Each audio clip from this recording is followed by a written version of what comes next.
Interview with John Yost, creator of the film Alien Abductions, answers. Episode 48 on this special live edition of the Michigan UFO Sightings and Paranormal Encounters podcast.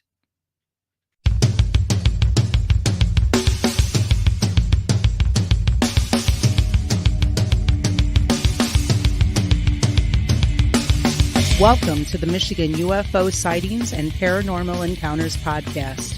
Coming to you from the glacial dumping grounds known as the Michigan Basin. I'm Michelle. And I am Wayne. And we are a Michigan-based husband and wife educator and podcasting duo that after having a UFO sighting in March of 2018, have started to examine UFOs and other paranormal topics within Michigan and beyond. Topics include UFOs, the paranormal, conspiracy theories, ghosts, alternative history and archaeology, cryptids, and all things strange and paranormal. So sit back, grab a drink, and come along with us on this journey down the paranormal rabbit hole.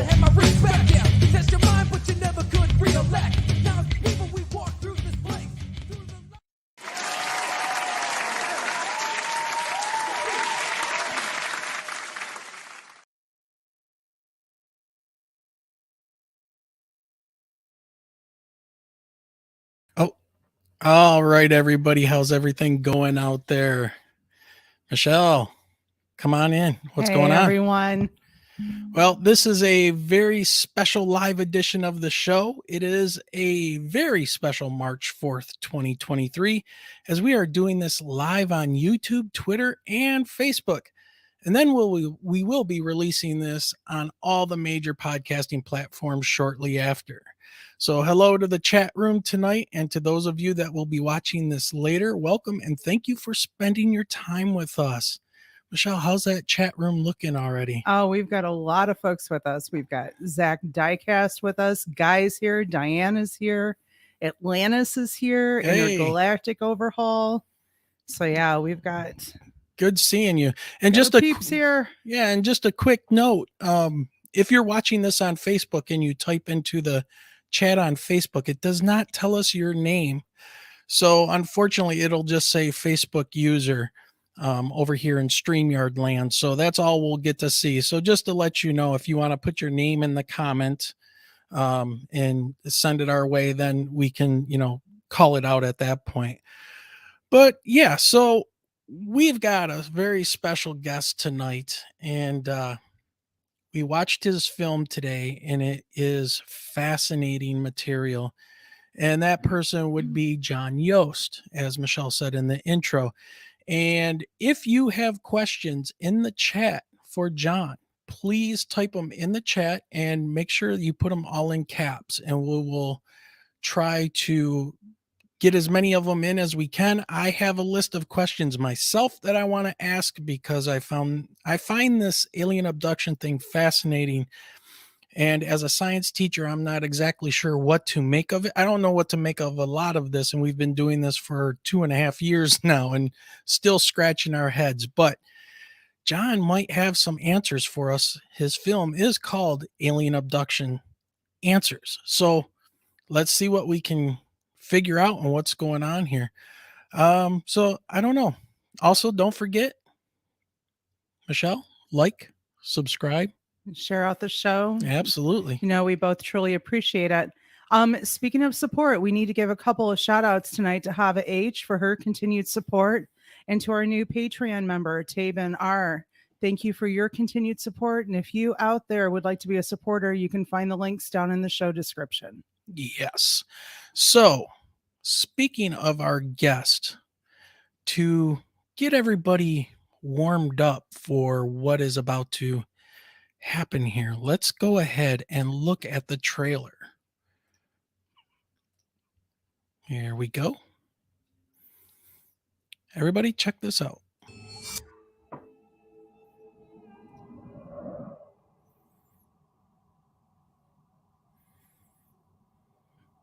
This is not communication. It's communion.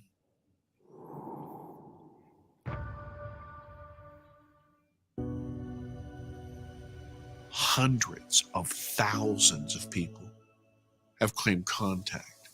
That will change you. Did you see what Guy put? It changed me. Lost in between two worlds and two dreams.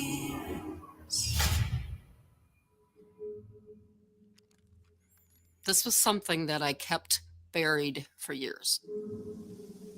Strange things would happen. I didn't want anything to do with it anymore. He came at me, and I fought for my life.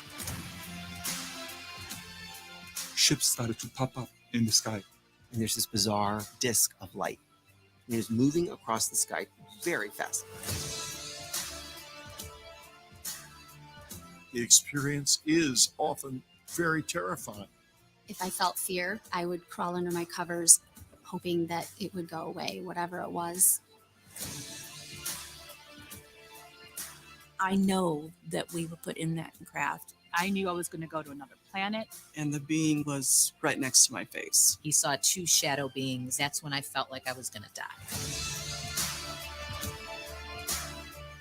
I had a real encounter with something. Even if I had to live with the fear, is to know the truth, is to know.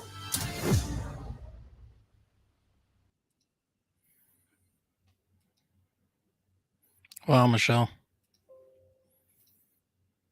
That's quite moving. And I guess I do know one thing about alien abductions and dealing with this stuff. It leaves a very traumatic scar on people. You know, I do know. Well, from And all I the can tell. stories that we've Yeah. heard over the last couple of years. Yeah. So with that being said, there he is, John. Hi. Thanks for joining us, man. Thank you. Caught me mid sip of coffee. I apologize. Thank you very much, Michelle. Yeah. Thank you very much, Wayne, for having me tonight. I really appreciate you and your audience. Thank you. Yeah, absolutely. So, wow. What a film. And thank you. Michelle and I watched it this morning, and we're really taken back by some of the stories and things that have happened, and some of the other people we've talked to on the show too about alien abductions. And it seems that there's different types of abductions that do happen, and hopefully we can get into that a little bit. But usually when we do our audio podcast, we have the person's bio that we bring on, and we'll, Michelle or I will read the bio. But since we're doing this live, can you tell us a little bit about who is John Yost and how did you end up here? Wow. short answer. You wanna bore your audience right out of the back? Okay. I'm just a normal kid. I went to school, got a job, ended up working with. I was a U.S. Customs broker. I worked on the jurisprudence of the U.S. Treasury Department. I lived around the world. I lived in Germany. I lived in D.C. I lived in New York. I lived, around the country doing my business. And after a while, it just kind of lost its juice. And so when I was a much younger man, I decided to leave that world and get involved in film and TV and that sort of thing. And so for the last, I want to say 33 years, 35 years, I've been in television and film and commercials. And I'm nobody. I'm not a star or anything. I'm just I'm kind of like a blue collar worker in the industry, right? And I've done a lot of stuff on camera and behind camera and written and all this other stuff. And so that's, but I'm a normal guy. I grew up, I had kids, put kids through school, this whole thing, normal guy. But I had been haunted my entire life by something that happened to me when I was 7 years old. And I never, ever thought I would ever talk about it. But something happened. It's not in the film. And if you want me to, I can tell you what happened. About, I want to say 3.5 years ago, I was on a shoot. And I was in a place called Borrego Springs, California. And if your audience doesn't know where that is, it's Southern California. It's very flat. It's very arid, like desert. And we had done a night shoot. And we had rented this, it's out in the middle of nowhere. And we had rented this really big ranch house so everybody could stay together. We could control where people were. They didn't get lost and that sort of thing. So there were like 15, 17 people with us. And we had come in. It was about, I want to say 2 a.m, 1 o'clock, 1:30, something like that. And while most of them went out by the pool behind the house that we were renting, I was inside with the rest of the crew. We were downloading materials because we didn't want to lose it. We want to have redundancy. We don't get on a plane and somebody lose the footage we just made. And I was in charge of the shop. I'm line producer for the show. And everything is normal. I come out in the back and people are raising a glass. They want to give a toast. So they pour me a glass of whatever it was, and I raised my hand. And just then, I saw this glint of light in the glass. And you know how your mind, you want to find out, you're trying to put something in a box. You're trying to identify what it is. And I said, oh, that's the moon. And then I thought, wait a second. I said, that's not the moon. We shot tonight because there was no moon. It was a new moon. We wanted to control the light. So I'm thinking this, and as I drop my hand down, I see, totally to my chagrin, I see this thing, this kind of irregular blue, greenish, pear-shaped type thing above the house that we were renting. And it was so close. I tell you something, Wayne, I could have thrown a baseball and hit it. It was like 30 feet. And I am, once again, my mind is searching for something like what is, and I think to myself, you know what that is? That is a Mylar balloon, you know, like a get well balloon, a happy birthday balloon, that sort of thing.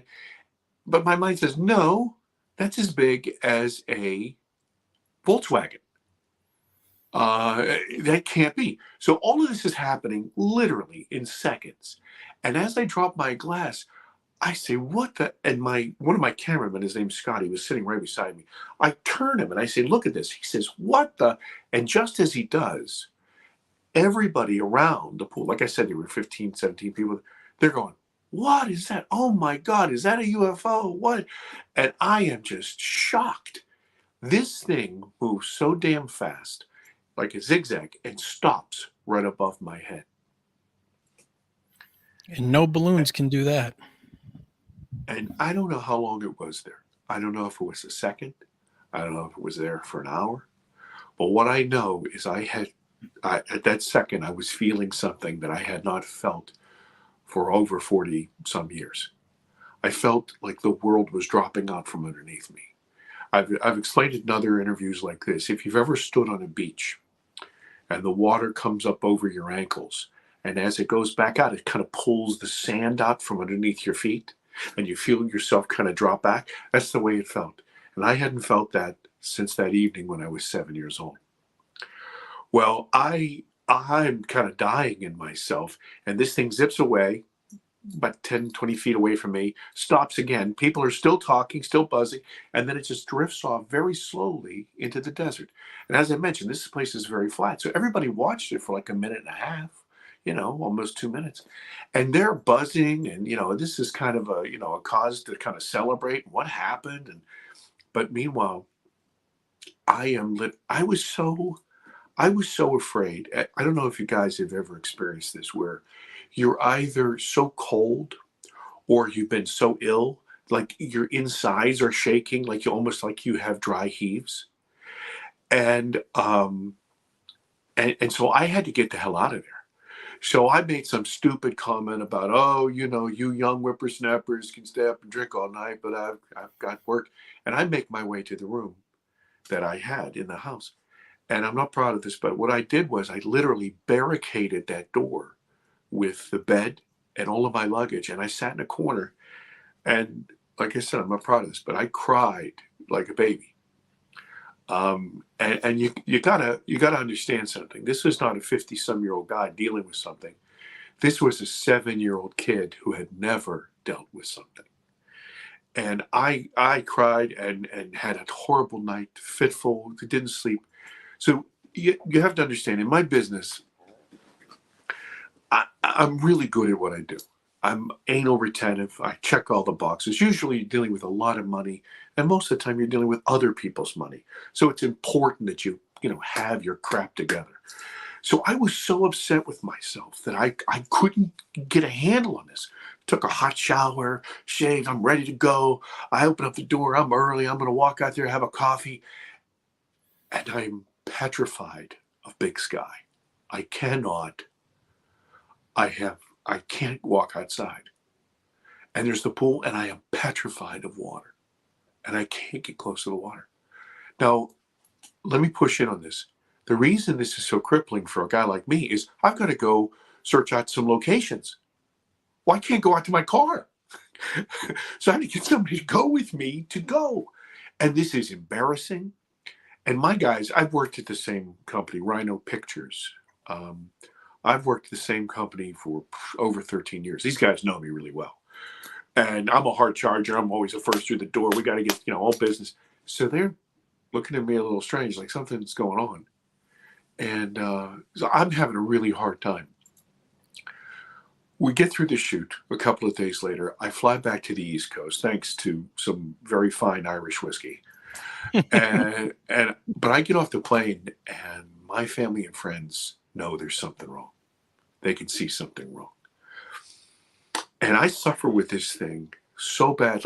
It was so bad. I tell you, Michelle, I used to have to get to the office early and park right next to the door of the office, or I would have to wait until somebody came so I could get out and walk with them inside. you got to know something. I'm not a small person. I'm like 6'3" and 270 pounds. I'm not really, people don't really bother me, but I am petrified at this point. And I'm so mad at myself and frustrated with myself. And I guess a smarter person, I've said this before, I guess a smarter person would have looked for some help, some professional help, but I didn't. I was determined to figure this out myself. So I realized, I said, look, I am nobody special. I am certain that I'm not the only person who's ever had some kind of experience like this. I'm going to find out about those folks, right? And see how they've dealt with it. So that led me to read some things. That led me to meet some people. That led me to interview some people. That led me to start to share something about myself. And then something happened. I realized, since you guys saw the film, there's a portion, I could tell you everything that had happened. It didn't have to be regressed. I could tell you all the facts of everything that happened when I was a little boy. But there was a moment at the top of that stairs when somehow I got switched around with this entity, this creature, this something. I couldn't tell you what happened there. And at that point, I knew that I had to find this out. This is where you see me say, even if I had to live with the fear, I have to know, I have to know.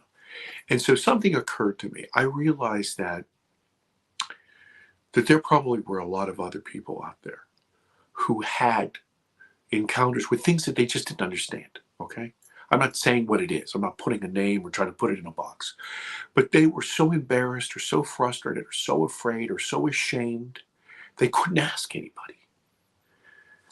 So I said, you know what? I'm into this up to my eyes. I'm going to ask these questions. I'm going to make an ass of myself. I'll make a fool of myself.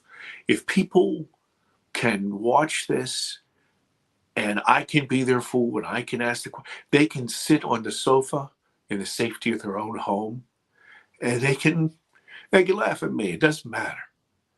But maybe they can get some sort of peace. I was doing this film as a catharsis for myself.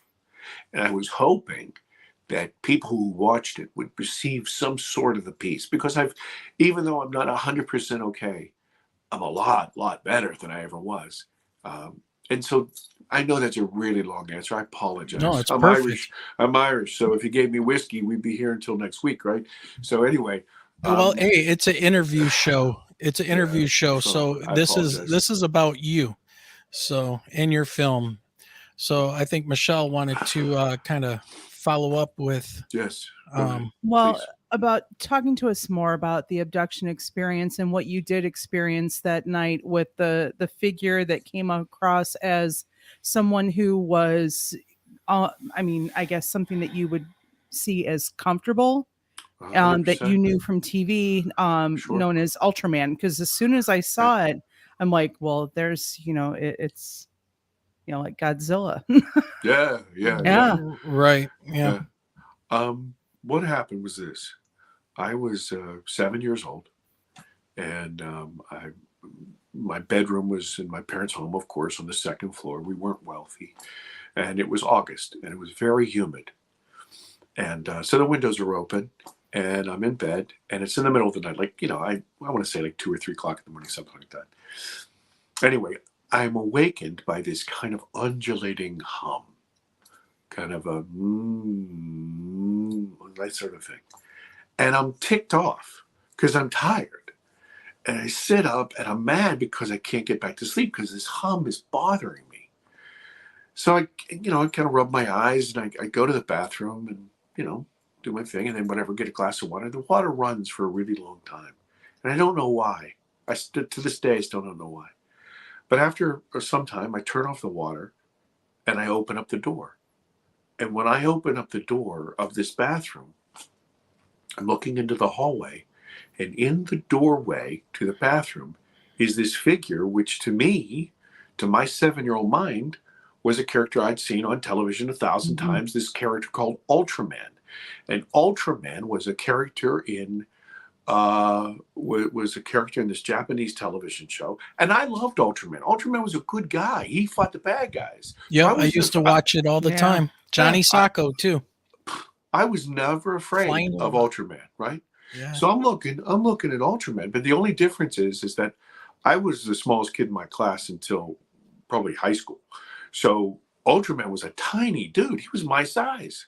And I'm looking at him, and this is really fascinating.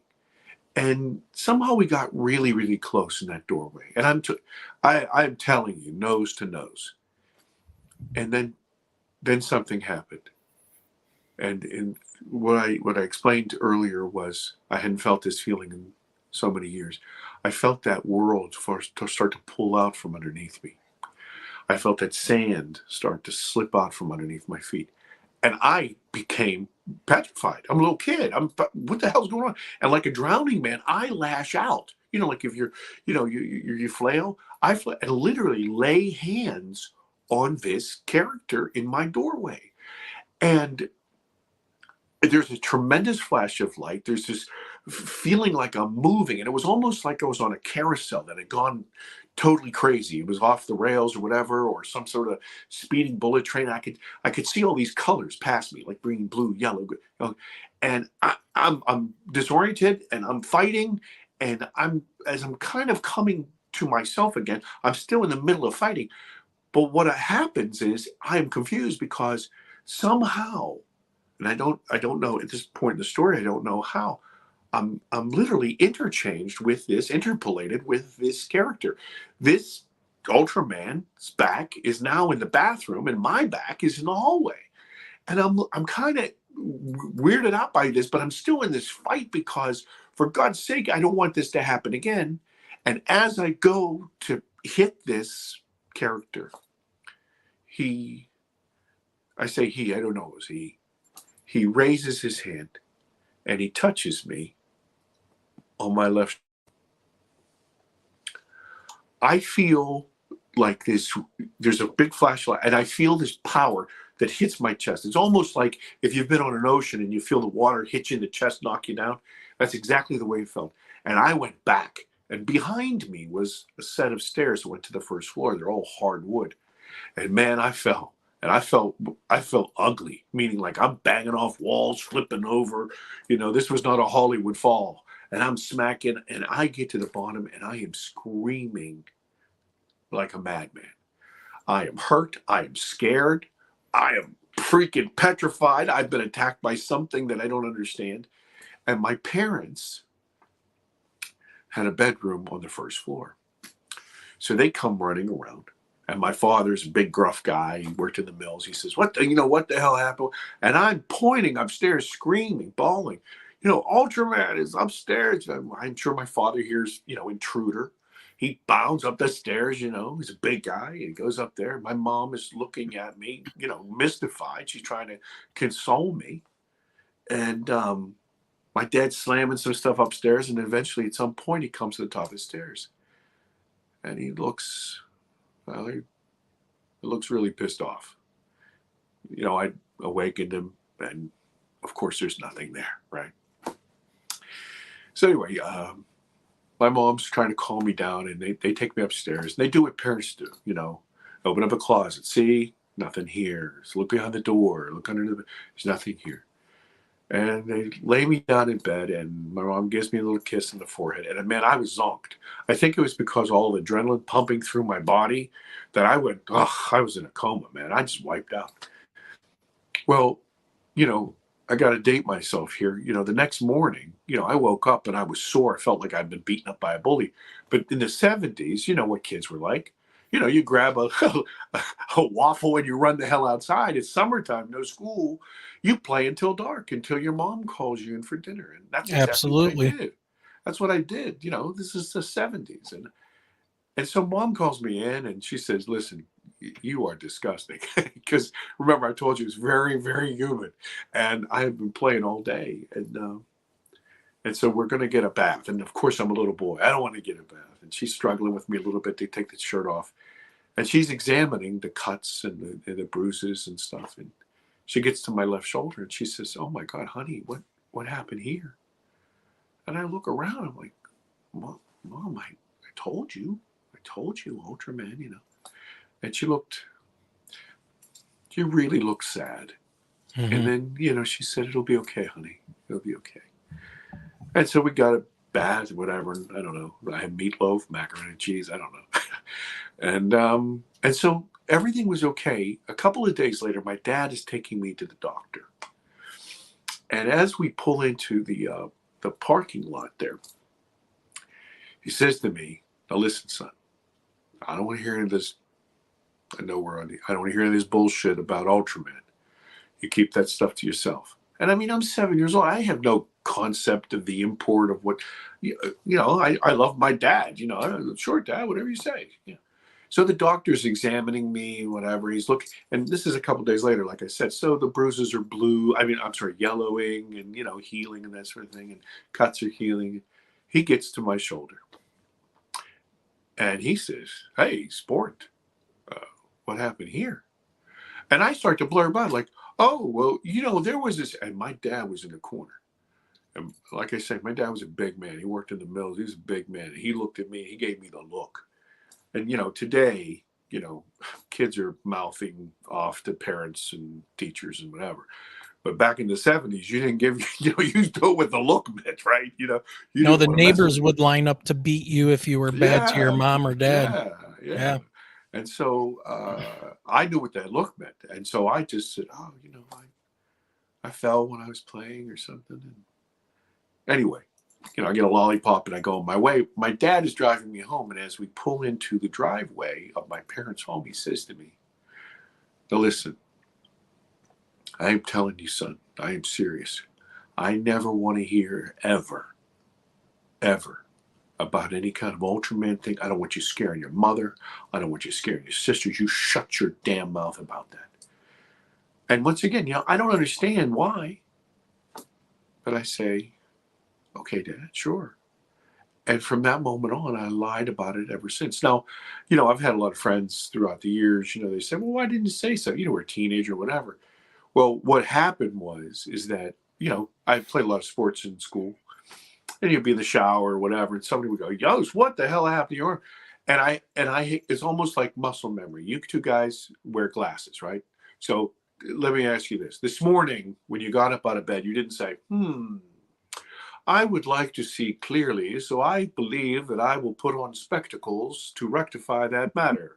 That never happened. What you did was you rubbed your eyes and went, "Oh my, where the hell am I? Oh, there they are." And it was just like muscle memory, right? Is this true? Okay. So what I did was I said, shark bit me, or I got hit by lightning, or whatever. It just came off my mouth. It was muscle memory. But watch what happened. In a matter of 4 seconds, I diffused the entire matter. Nobody would ever ask me anything. Yost, you're an ass, you lie, whatever. And this is too much work, that sort of thing. But here's the thing. Anything, and I mean anything, would have been better than to say to my friends or to people like, "Hey, listen, you don't want to do that." And that had compounded all throughout my life. So I kept it from everybody. I kept it from my wife. I kept it from my kids. I kept it from everything. I don't know, some accident, something fell on me, whatever. And until that day out in the desert, when this thing happened and that thing stopped above my head, it was kind of like knock, and something reactivated in me. And what happened was, it wasn't necessarily the memories, because I always had the memories, but they weren't visceral. All of the overpowering emotion that I had never, ever, ever dealt with for almost 50 years, 45 years, crashed on me. And it literally crippled me. So once again, a very, very long answer. I apologize again. No, perfect. That's well, we've got chat kind of chiming in on this, and I know Michelle wanted to do another follow-up with you here in a second, but just to let you know what people are saying out there, Diane says it must suck when your parents don't believe you. Absolutely. That's, horrifying and saddening. Guy comes on and says, and he's a friend of ours, and he's kind of a co-host with us on our live show. He says, got a friend who was abducted by a kid, and they would leave her outdoors. Her mom beat her for sneaking out. Yeah. So this is not an easy subject to talk about. And even just seeing one, we've gotten the looks and stuff, and when people see like I'm wearing one of my t-shirts for the podcast or whatever, it's like, oh, you're one of those. And then they walk up to you and they tell you, well, look, I saw something and I don't know what it was. Let me explain what happened. And then you're in a whole conversation and you're like, yep, there you go. But Michelle, what do you want to wanted jump to in? ask if you've ever had a chance to sit down with your father and talk to him. Yeah. With the way with the way that his response was, it makes me wonder if he also experienced something at some point, and that was a way of deflecting. I think Michelle, you're very intuitive. I never did have a chance to talk to my parents. Both of them died. I'm sorry. So, well, that's okay. But I never did. I never talked to my mother about it ever. She was always very. She was skittish about anything like that. And my father. But I have to tell you that I have, in retrospect, analyzed those feelings in those conversations, and I can't help but feel that somehow he must have had something happen to him that made him so outlandishly reject any kind of conversation about it. Yeah. So. Yeah. And that's a really good question, Michelle, because the research I've done and people I've talked to and things seem to say that some of this stuff seems to run in families. I think Bill Konkoleski from MUFON was saying that when we interviewed him here, for the state director of MUFON from Michigan. And I guess I'm just going to ask again, like, any indications that maybe that had happened with your parents or maybe somebody else in the family? Well, let me say this to you. You mentioned a funny little anecdote about your t-shirt that somebody says, you're one of those people. And then they go, hey, listen. Yeah, right. Okay, right. So I will tell you this. Nobody in my world, my family, anybody knew anything about this. And I have had two reactions. I was just at a wedding, and I have a big family. And there were people in my family who have known me all my life who would not talk to me. Literally, I was standing right beside them and looking at them and would not even turn or look at me and not say a word. So I've lost family and friends this way. But the other reaction is that I have been approached quietly and privately by some people in my family who have said, John, I got to tell you something, and I was surprised, but I felt that, my movie is designed to help people. And so I was happy to be there for them, to at least listen to them and try to, give them kind of a clearer picture of what's going on. Yep. Yeah. And so speaking of movies. Yes, sir. Once again, his movie is Alien Abductions Answers. And let's see what Grant Cameron has to say about it. If you're met face to face with something so alien as an intelligence from another planet or dimension, that will change you. It changed me. Wherever you are in the world, is Grant Cameron. I have only one word. If you don't watch this, you're going to miss something, because it's about time someone did this documentary. It is the best documentary I've seen, which has a lot of stories about it and a lot of myth about it, and that's the alien abduction phenomenon. This documentary gets it exactly right.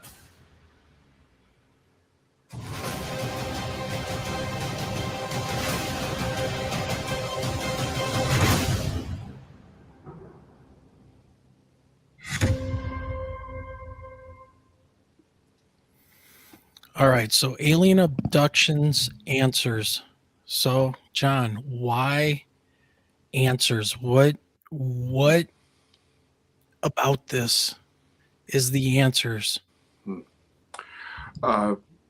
Thank you for the question. I call it answers because I was searching for answers, right? but this, you've heard this thing where you can't eat an elephant in one bite, right? This thing is so big. There are so many people involved. This is a huge planet. This is a huge universe. So it is really in search of those answers. What I hope is this film will provide landmarks for people who are either too afraid to ask questions or they have these questions and they feel completely isolated like I did and unable to cope. And what I hope to do is to give them the peace of mind to understand that, number one, they're not alone. Number two, and as you know, you saw in the film, there are several of these good folks, and some of their encounters are slightly like mine, but most of them are very, very different, very divergent of mine. And so I wanted to make sure that as many people knew that, these are, I'm trying to say too many things at one time. Yeah. These are normal people. The people you saw in that film, they have master's degrees, they have their own businesses, they have global practices, they're moms and dads, they're teachers. They're normal folks that have had something so incredible happen to them. And they're trying to process it through, a mind that is used to kind of a linear thinking. And now all of a sudden this breaks into their consciousness and they're like, what the is going on? And so it really is, it's a call to people who are looking for answers. What it does, hopefully, is my film, as you know, is different than a lot of other documentaries, right? Mm-hmm. And to be respectful of everybody else's. There were thousands of documentaries out there about aliens and UFOs and okay, but almost all of them are created by investigators who are really brilliant people, a lot smarter than me, and they know all the facts and all the figures and everything else, but they're not really filmmakers, And so what happens is you get a kind of a presentation that's kind of like a third person thing where you see a clip and then you hear Walter Cronkite in the background, back in 1957, that sort of thing. Okay, but if you've seen my film, so from the very first moment, you are inside the film with me. You're on my shoulder or on my pocket. You're living through this abduction with me. And so the idea is that people could be with me throughout this entire thing. I could be with them, they could be with me. We would face this together. We would find these answers. As I asked for answers for myself, they could take that knowledge without having to embarrass themselves. They wouldn't have to go find these people. They wouldn't have to ask them this. And then hopefully the film shepherds them through that fear. And I want to say just a second, is that, there are a lot of people in this whole community, of which I am not part of the community, who talk about, oh, there's no fear and everything is wonderful and everything else. This is what I have to say to you. Listen, fear is a natural part of the unknown. And for 99% of the folks out there, when something happens that is so different than they expect, they experience ignorance of what's going on and fear. That's what happens. Now, I'm not saying that is the most intelligent or the most elevated reaction. I'm not saying that. What I'm saying, though, is that's the immediate reaction. If you hear a loud noise, you're shocked, right? It happens. But hopefully this film can shepherd them through that to the other side so they can have some sense of peace, some sense of understanding. Because as I mentioned, this film was made as an accident, as a catharsis for me, as a therapy for me to kind of get through it. And only through being able to share this and take yourself out of the shadows and examine it from all these different aspects can you finally start to get a handle on it and calm yourself enough to make rational decisions. But until you face it in that context, you're always going to be fearful. You're always going to be hiding in the shadows. You're always going to think you're a weirdo. You're all of this stuff. And we got to turn it around. And I'm not saying that everybody who experiences something different or other has been abducted. That's not what, you can see that from the film there. But here's the thing, if I take, and I talk to you, your scientist mind. sir. If I take a ladle and I go into the ocean and I pick up a ladle full of ocean water and I say, well, there are no whales in here, so whales don't exist. That's not a true test. That's not an accurate test. It's faulty. And so this is what I'm trying to say, is that this condition exists. And it's not me, some stupid white trash kid from Pennsylvania. It's millions of people. There's something specifically happening here that we have to deal with and we have to understand. And only through the boots on the ground, face-to-face interactions and reporting are we ever going to get to the answers. Even the scientific method requires observation. And so who better to give observation than people who are face-to-face with this issue? Yeah, well said. And you bring up something about your film to help people dealing with this. And that's one of the reasons why, Michelle and I started doing this, was to give people in Michigan, and now it's branched out everywhere. It's just kind of exploded on us, a place to come and talk and share their stories, email them in. We'll read them out there and let people know, hey, you are not alone. We don't know what this is. And we understand there is traumatic things that are happening. And, some people have good experiences, but some people don't. And I know when we saw our UFO and I heard that voice that said, you don't belong here, get away, get out of here. That was not a kind voice. I'm a former infantry guy. I mean, I'm a knuckle dragger. I've fired every type of weapon known to man. I've been in battles, studied martial arts forever, and I was terrified. I've jumped out of airplanes. I've jumped out of helicopters. I wasn't scared like I was terrified when I heard that voice that said, get out, get away. And, it's just, when we went through that and I went through that, we were like, okay, let's see. Did anybody else see anything? Or are we both just having this mass hallucination between us, And here come the stories, and holy smokes.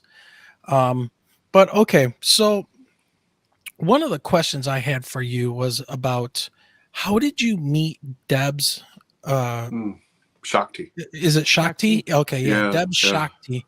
Yeah, how did you get to meet her? Because I noticed she takes a very different kind of route, that most people in this, I don't want to say most, because I don't know. I want to say, what do people call it? The woo kind of more crystal and vibrations and all this, but she's got her thing that she does. So I'm just curious, how did you get with her? Sure. Well, I have two things to say about that. First of all, I consider Deb Shakti like a guardian angel. She, you've heard of this term, Christ consciousness, where there people are like service to others, just really give you the shirt off their own back. This is the kind of person that she is. I've got to know her really well. And I can't say enough about her or the work that she's done with me. I met her, as I mentioned to you, I was struggling to figure out these things, right? And I'm reading and I'm starting to talk to people and I'm starting to interview people. And then when I started to talk to other people about what had happened to me, I realized that there was a gap in my memory. And I thought, wait a minute, to everybody else, it was very clear that there was a gap. To me, I never, ever, ever considered it, because remember, I just shut it up, in a box. But then when I was really examining it, I could tell the whole story up until that point and then said, wait a minute, I don't know how I got out in the hallway. Okay, at that point, when I was talking to people, somebody who I was speaking with, they said, oh, well, there's somebody that I know who can help you get that memory back. And they talked about this Deb Shakti. Now, I didn't know her from Adam.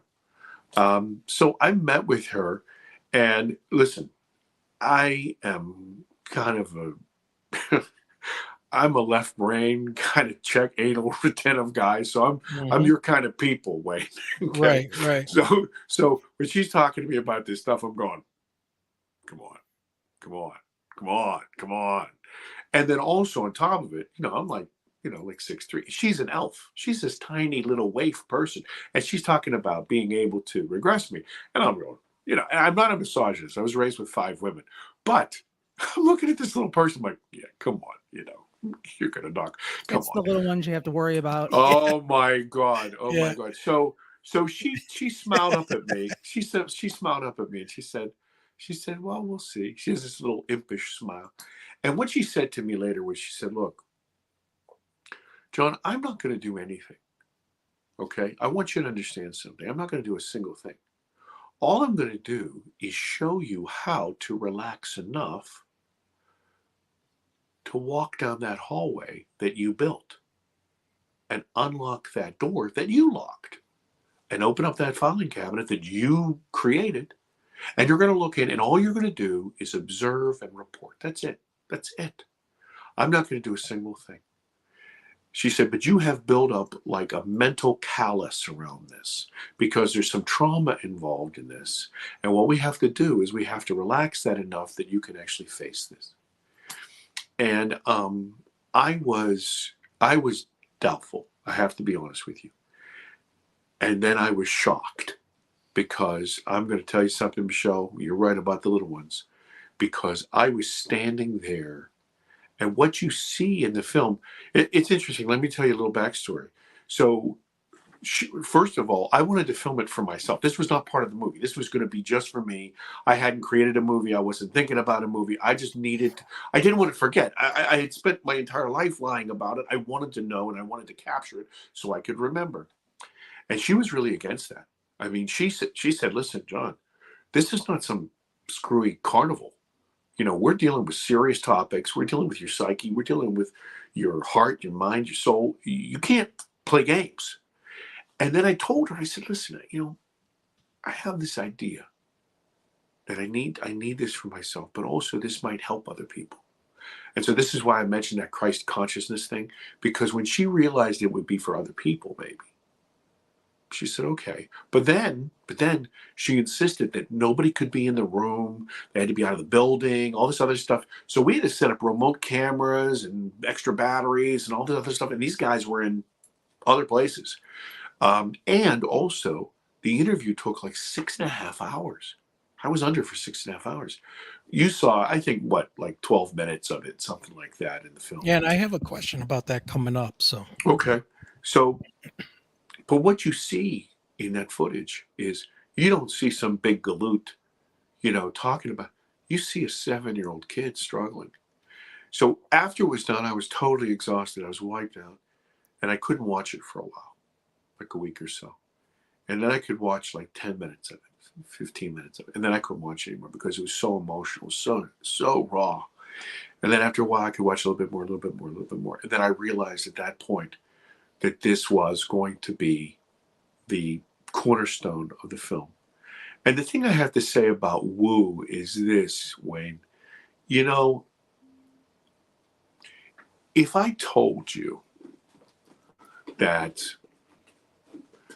500 years ago, people used to think that illness was caused by evil spirits. But then along came a microscope. And then we could see bacteria and viruses and everything else. So here's the question, the real important question. Did the viruses and the bacteria and all that other stuff, did it spontaneously create itself when a microscope popped into existence? Or was it always there? Okay. When you talk about following the science in general, there was a time when the best astrophysicists in the world said, we'll never get to the moon because we'll never have enough energy to escape Earth's. Okay. So all I'm saying is this, is that when we think of Woo, I'm very careful with that. I was always like, woo, BS or whatever. But now I'm very careful about that because now I've kind of realized that, okay, science is just the very, very best measured guess that we have at the time. Because physics changes almost every week, right? So, yes, we can't be idiots. But I think also I would have to ask you when the last time you tasted air.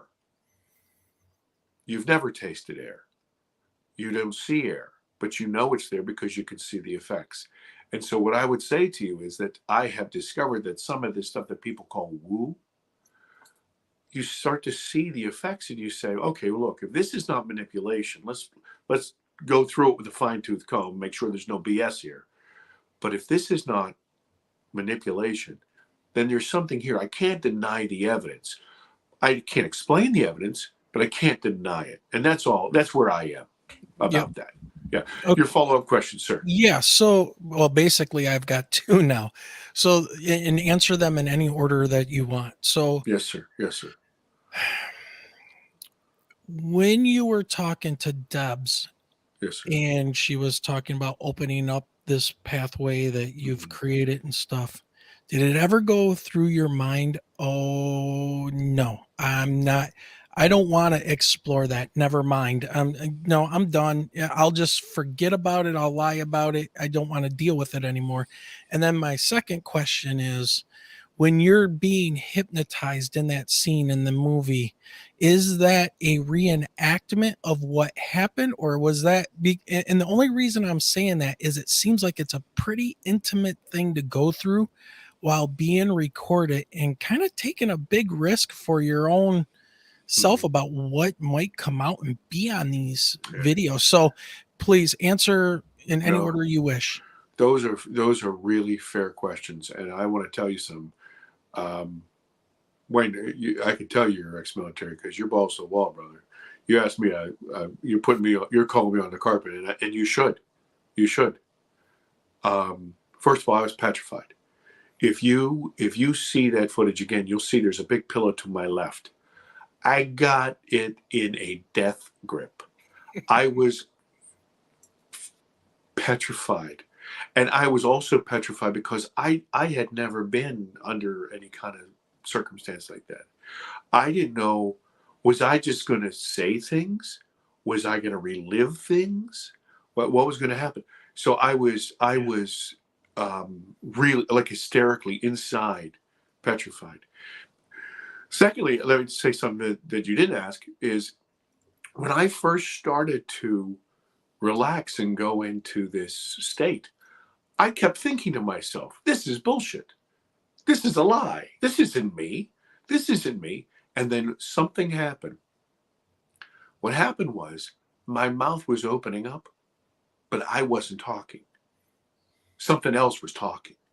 And I'm talking to myself like, what is going on? This is surreal. I don't understand this. Okay. And then third of all, you remember what I said to you. There was nobody there. The cameras were all around the room, okay? And what happens is you focus on one point, and so you kind of get drowned in to this one point. And also, so there was nobody there. And then also, remember, I'm the producer. I have total ownership of it. If I didn't want it out, it wasn't going to be out. What took the courage, the thing that you're talking about, is this going, well, look, I'm a big, fat, crying bitch. Okay. Not if you're going to put that out there. Put that in the movie. Go ahead. Put that in the movie. Because here's the thing. One of the things I say to you, will say to the audiences is this, if something happens like this, it changes you. Okay. Just like Boot changed you. It changed you. Okay. Then you went to your school. It changed you again, man. You jumped out of your first airplane. It changed you again. You can't go back to, I don't know what that feels like. You can't. Okay. So here's for me. When that happened and it all came out, it changed me. And this is not woo. This is probably wimp. Maybe you might laugh at me. But, my entire life was about obfuscation and lying about it. I would do anything not to talk about it. And I was kind of put into a corner by that thing above my head that kind of rocked my world again. And I would have done anything to lie about it. And one of the things that's happened to me is that I am compelled to tell the truth because I see, as I'm an old guy now, I look back, that lying was like a poison in my life. And it touched everything. And everybody I loved and everybody I cared about. And brother, it is no way to live. So when I was looking at this footage and having complete control, I said, okay, I look like an asshole. Put it in. Put it in. I don't care. People have to know. It's the truth. Yeah, that's it was interesting to see, and I was like, well, you know, are you sure you want to put that out there? I mean, you know, because I don't know the way that you were creating the film and things like that, and I didn't know if you had a crew there, because usually those types of interactions with a counselor or whatever are very, you know, closed and intimate, and nobody else knows, you know, patient doctor confidentiality. But let me ask you this: since you were so walled up and holding things back, what would happen if you would see something like from, you know, popular culture, you know, from pop culture of, you know, like even, and I'm going to ask you about Strieber's book here, like the cover of his book or our little mascot here, you know, would you like seriously avoid those things at all costs? Did you have some type of interaction that started the process and you were like, nope, I'm moving on? I mocked it. I don't know how much you know about Shakespeare, but there's a famous line in Shakespeare: methinks thou dost protest too much. and so I would be the guy who, if you would have said anything to me, I would have mocked you, made fun of you, talked about your mama, you know, whatever, to shut you up, because, and that was my defense. Yeah, you're definitely a 70s kid. Yeah. I would have. For the Shakespeare, though. Oh, absolutely, young lady. I'm an Shall English teacher. I compare thee to a summer's day? Thou art more lovely and more temperate. Rough winds do shake thy darling buds of May, and spring hath all too short a date. Yes. Yes, yeah, of course. you got the English teacher over here smiling. English and theater, double major. Lovely. So, yeah. So, and here's the thing, man. If I had lied my whole life, and if I put any kind of falsehood in the film, one of the things that I've realized is that everything kind of gives off an energy. You know, that voice in your head, you know, when you heard that voice, when that craft was over you, you know, there was a certain kind of intonation, a certain kind of force that came with that, which made you really notice it on a visceral level, right? Like if I said the word no, okay, you could, you know, if I said no, or I said no, okay, it's the same word, but the energy, you know, the pronunciation, the diction, all of that, it carries an energy, and so does truth. And you know, when people see it, they go, I don't know, but you know, I feel, you know, he's pretty. And so here's the thing. I said, look, if I try to make myself look like a hero, or I try to make myself look like a guy who's winning or whatever, all of that is bullshit. It's a lie. And so it's not about that. And that's why I say the film is not about me. It's about you. It's about you, Michelle. It's about us. It's more about us as people, because we're going to have to make decisions collectively about this, man. It's not going to be, and Ben, I'm telling you, you guys know, because you've interviewed other people. You get these folks in this, oh my goodness, you know, I just touched my own bugaboo here. You get folks in this community where they've had an experience or something, and then what? Now they're the authority on everything. Every document that's ever come out from the Navy, they will give us their opinion.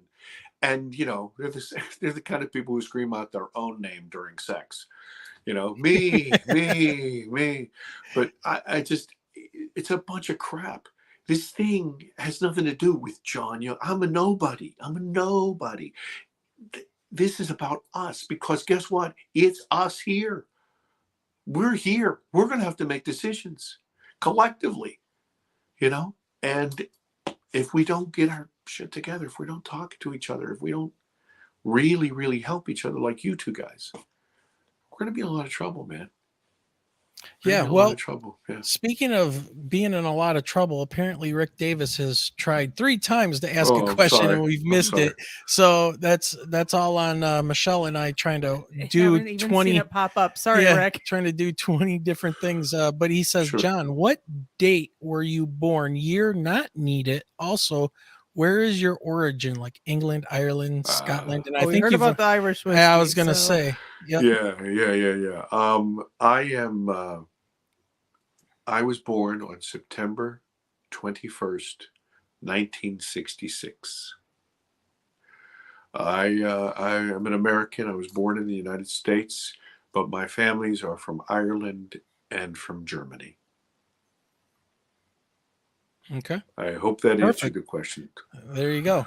See, like I told you, I'm not going to hold back anything. They can ask No, me that's anything. good. Yeah. All right. So one big question I want to ask you, and then we'll take a break and we'll do a 5-minute break, and then we'll come back and we'll continue plugging away if that's okay with you. Whatever you're in charge, sir. Okay. Well, I'm sorry, So- Michelle. You're in charge. We're tell gonna tell him keep what my to fellow say. Virgo around. Yeah. All I think right. am I the last? I think I'm the last. You are Virgo. one day before the very end. I see. The So I'm 20 I'm the penultimate.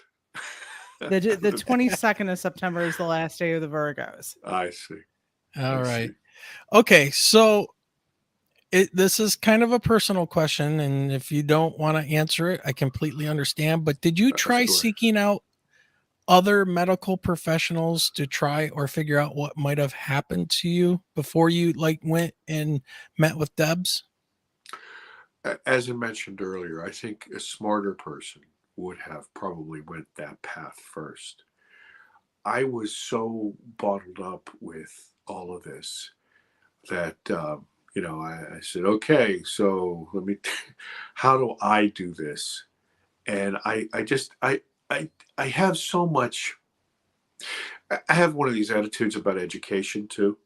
You can put as enough book knowledge in somebody's head as you want, but really they have to put some hands on. They have to get up on the boards, Michelle, or they have to. They actually have to mix something in a test tube to really, really understand it. So my goal was to find people who had something like I had, so I could talk to them and see how. Because remember, Makes my sense. entire goal was not really to figure it out. My entire goal was originally just, how do I live with this? How do I live with this? How have you dealt with this? I don't know how to deal with this. Because remember, I told you the fear was so bad, I couldn't go outside, by myself. So, I was very, very narrow-minded there. Yeah. That's understandable. I mean, you're trying to deal with something that you don't really know how to even try to deal with it. Yeah. So awesome. Okay. All right, everybody. It's that time of the show where we're hour and 10 minutes in already, and it feels like 5 minutes. And so we're going to go ahead and take a 5-minute break for everybody to stretch their legs and, do whatever. So, I got this little thing written up for everybody to get a good chuckle out of. So get up, grab a drink or a snack or both. But your 2 favorite snack cakes are going to be coming up, and that's Burton and Guy will be joining us here as well. So we'll see you all in 5 minutes.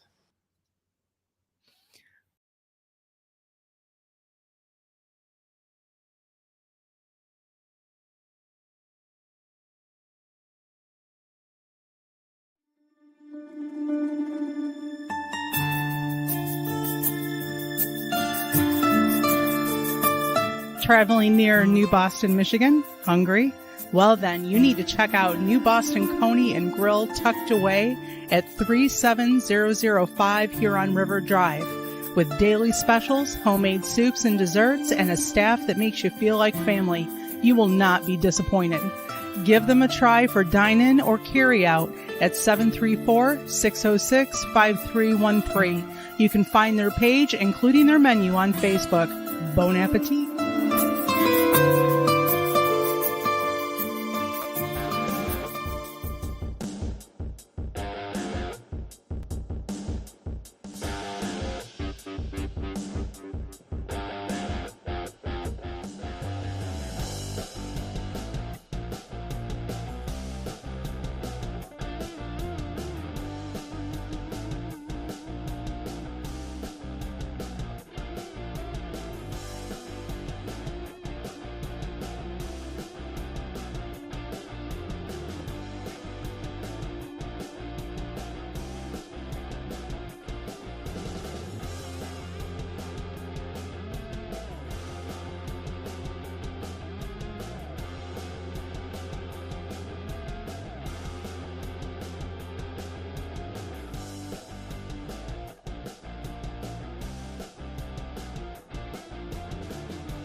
There is 4 minutes left to this break.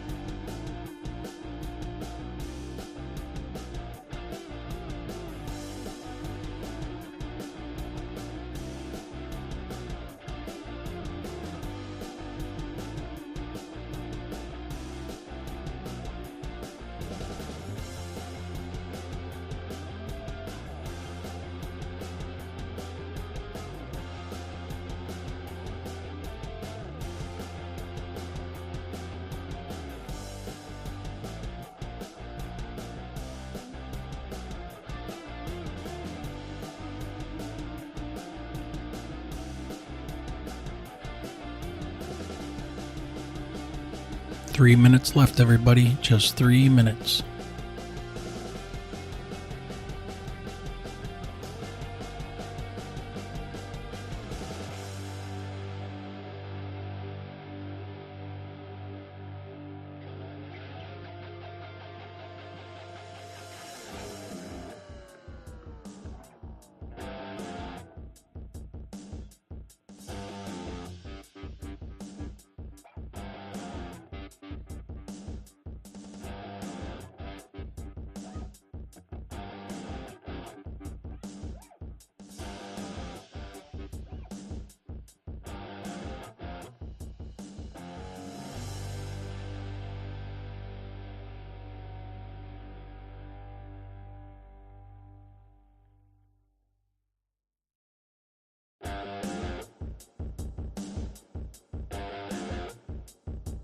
Two minutes left, everybody.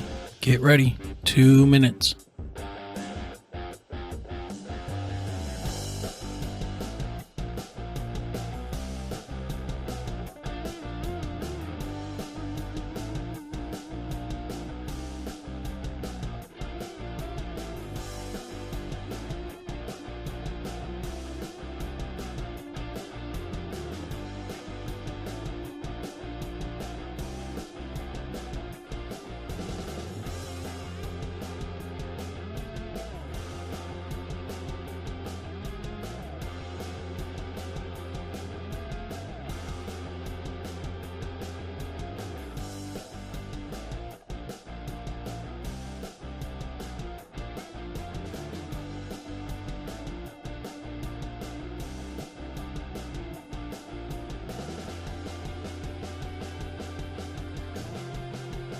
One more minute and we are back. One more minute.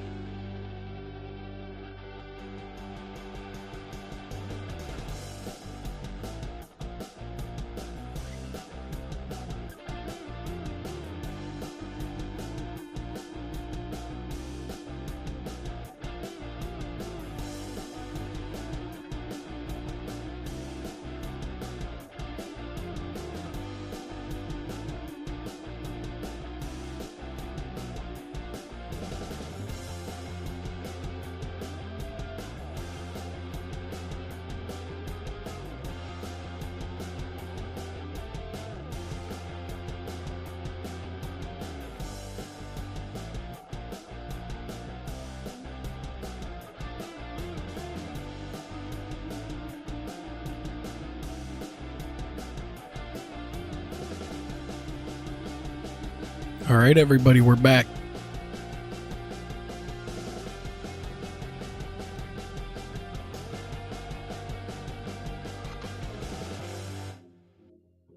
Was I being blamed for something or blessed? Isn't this the strangest thing in the world? The bright, shiny lights in this sky can make you think about who you are as a person. How is that true? There's something coming. And it's going to affect every person on the planet.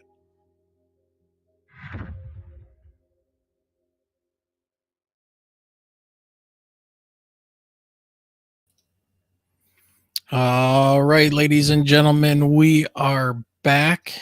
Hope you enjoyed the break. And Well, I guess we don't have Burton in the back there, but we do got Guy who will be coming on here in a moment. So, Michelle's getting herself all put together. And the movie is called Alien Abductions Answers. And we have a very, very special guest. That's Mr. John Yost. Thank you, John, for joining us once again for part 2. Thank you, sir. Yeah, great having you on. I'm going to tell you, I've really enjoyed this conversation with you, and it adds a lot more to your film, and very impressed and slightly terrified as well for everything you had to go through and what I know other people have gone through in getting to this point. So thank you very much for coming on once again and talking to us and our audience. And this will probably be heard by about 40,000 people once we release the audio. So hopefully they'll get out there and more people can get help and see in your film. So, well, thank awesome. you very much. Yeah, thank you very much, Wayne. Thank you. All right. Without further ado, I'm going to bring on somebody very special to the podcast that we've had on as a guest a couple of times because of his experience and everything that's gone down. And he's become a friend of the podcast, even though he's a grumpy old man chasing kids off of his lawn, threatening them with throwing chihuahuas at them. It's some strange guy, some guy from over there. I mean, of course it's Guy Merritt. What's up, Guy? I'm old and tired, man.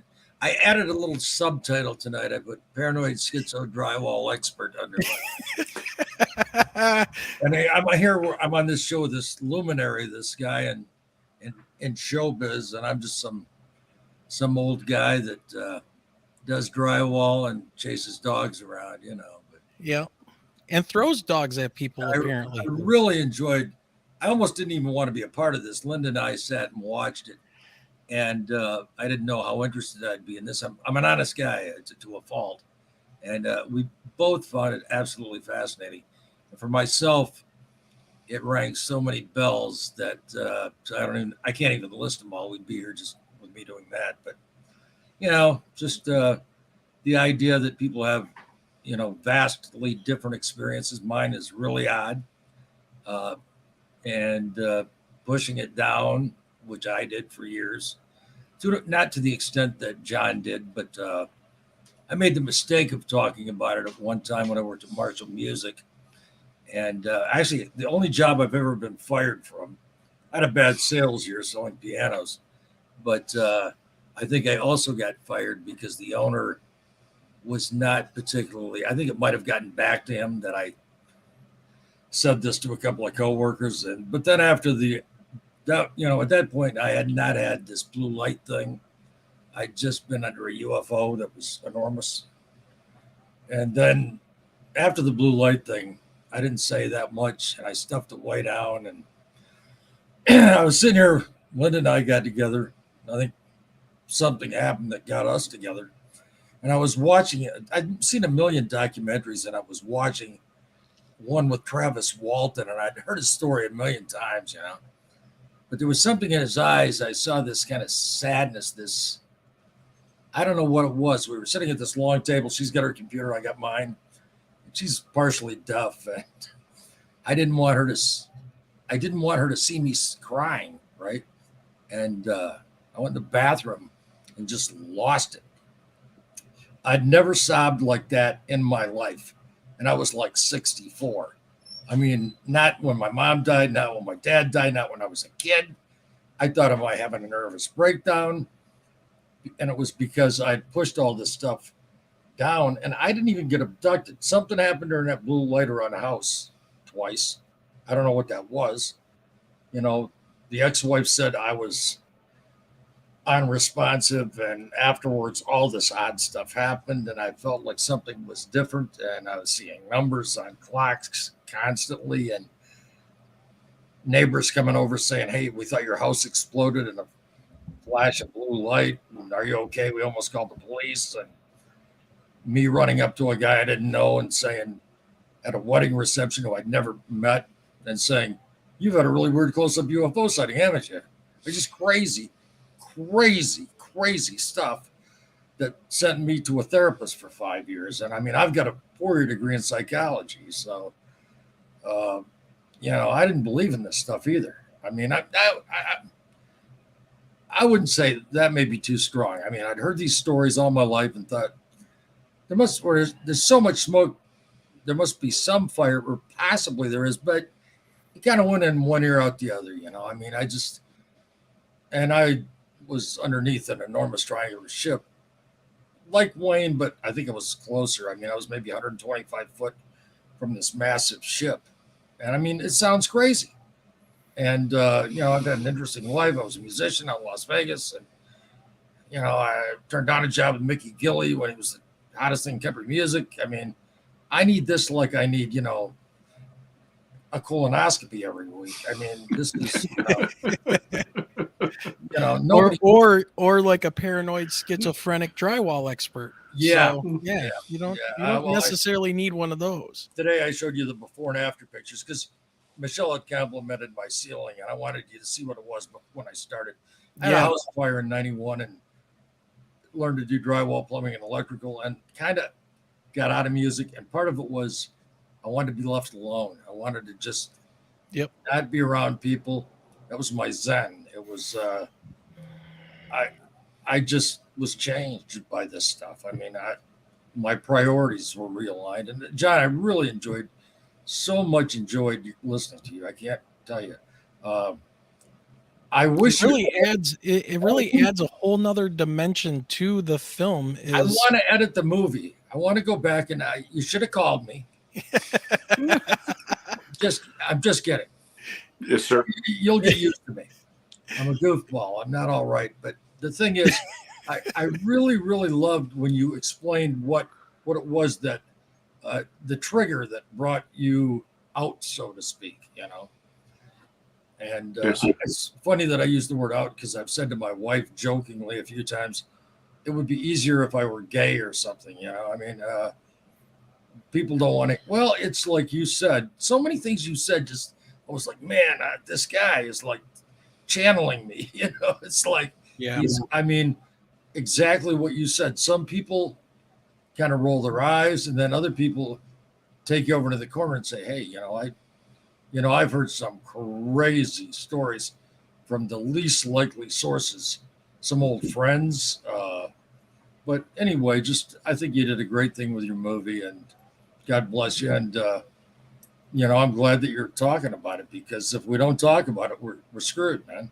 I mean, and the planet, he said something else. This is so bizarre. Here's another bizarre thing. This is going to literally make this joke of paranoid schizo sound like a real thing. I drive up one night to buy a pack of cigarettes because I started smoking after this happened. I'd never smoked a cigarette until I was 42, and thought, who would do that? But one night I was driving up. I never told you guys this story, right? But of all things, like deer seem to play some part in this thing, and which is not for some people. And like one night I was chasing the light in the sky, and a deer ran out in front of me, and I almost hit it. A week later, I go up to the party store at 11 o'clock, the other direction. I'm coming home, and this stuff is eating me alive. It's driving me crazy. I'm driving, and like a mental patient, out loud in the car, I scream out loud, this is about everybody. It's not about me. And as I did it, this enormous deer jumps out and kind of turns, and I just missed it. I just missed it by a hair. At the precise second I did that, it was the craziest thing. And I mean, there are some really odd features associated with these experiences. John probably knows. I've talked too much. I apologize.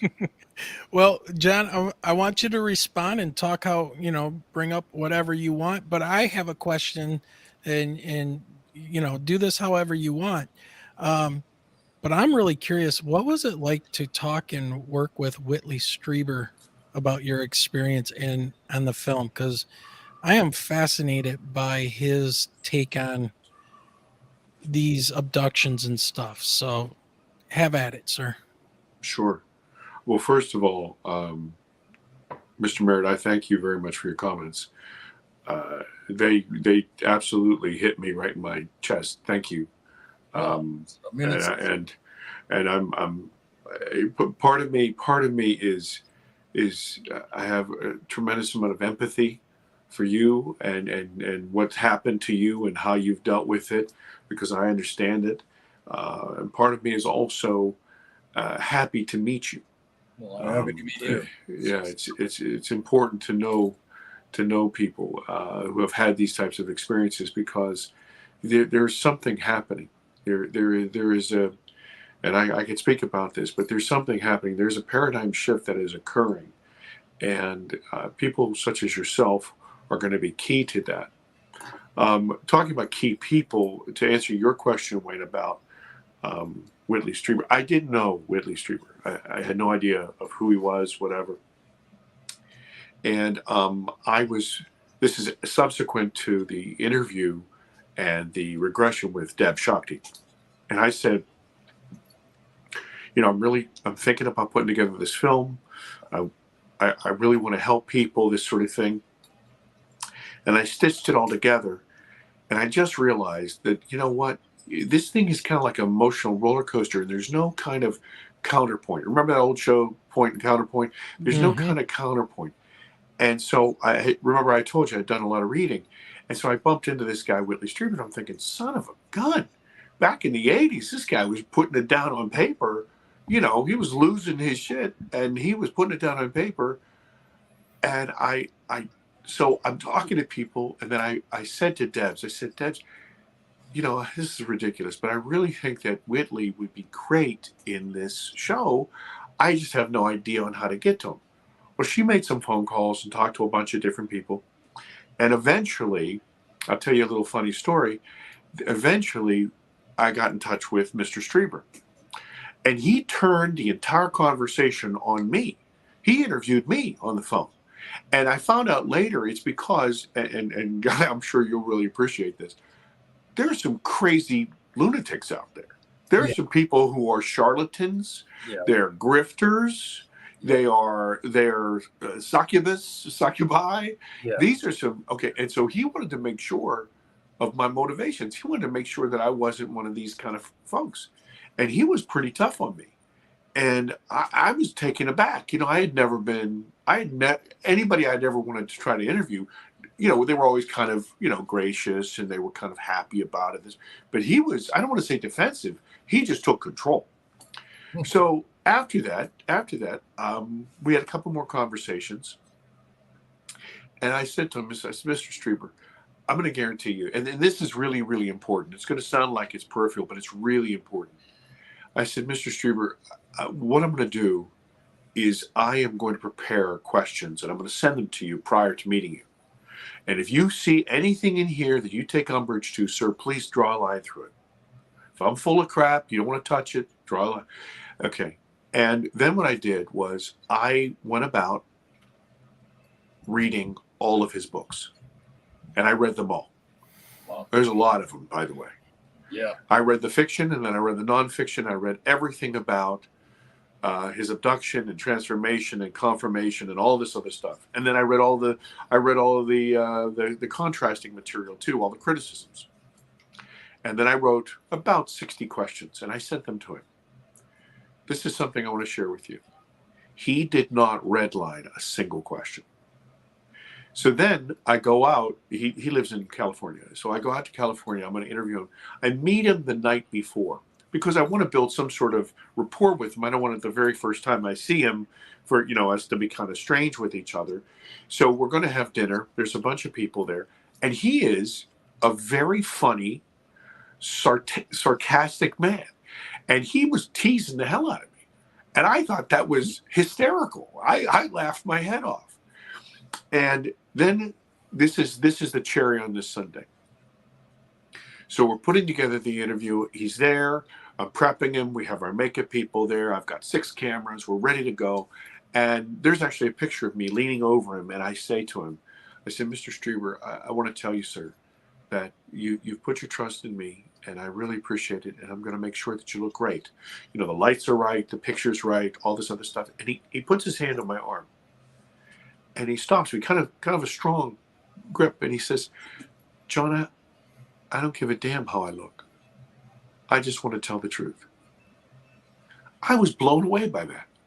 That kind of integrity, that kind of upfront honesty and vulnerability, I was shocked. I mean, you can think whatever you want about the man, but what he said to me there in that moment, I mean, that really held some water for me. And I have to tell you, as far as Whitley Strieber, the man, goes, I want to say that I don't want to say we're friends, because that would be a lie. I would be assuming something. But we're very, very friendly.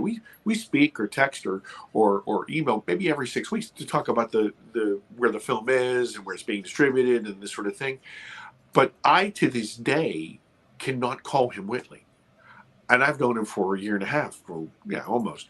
And I call him Mr. Strieber, and he takes great joy in that and tortures the hell out of me. Well, speaking of Mr. Strieber, let's see what he has to say about the film.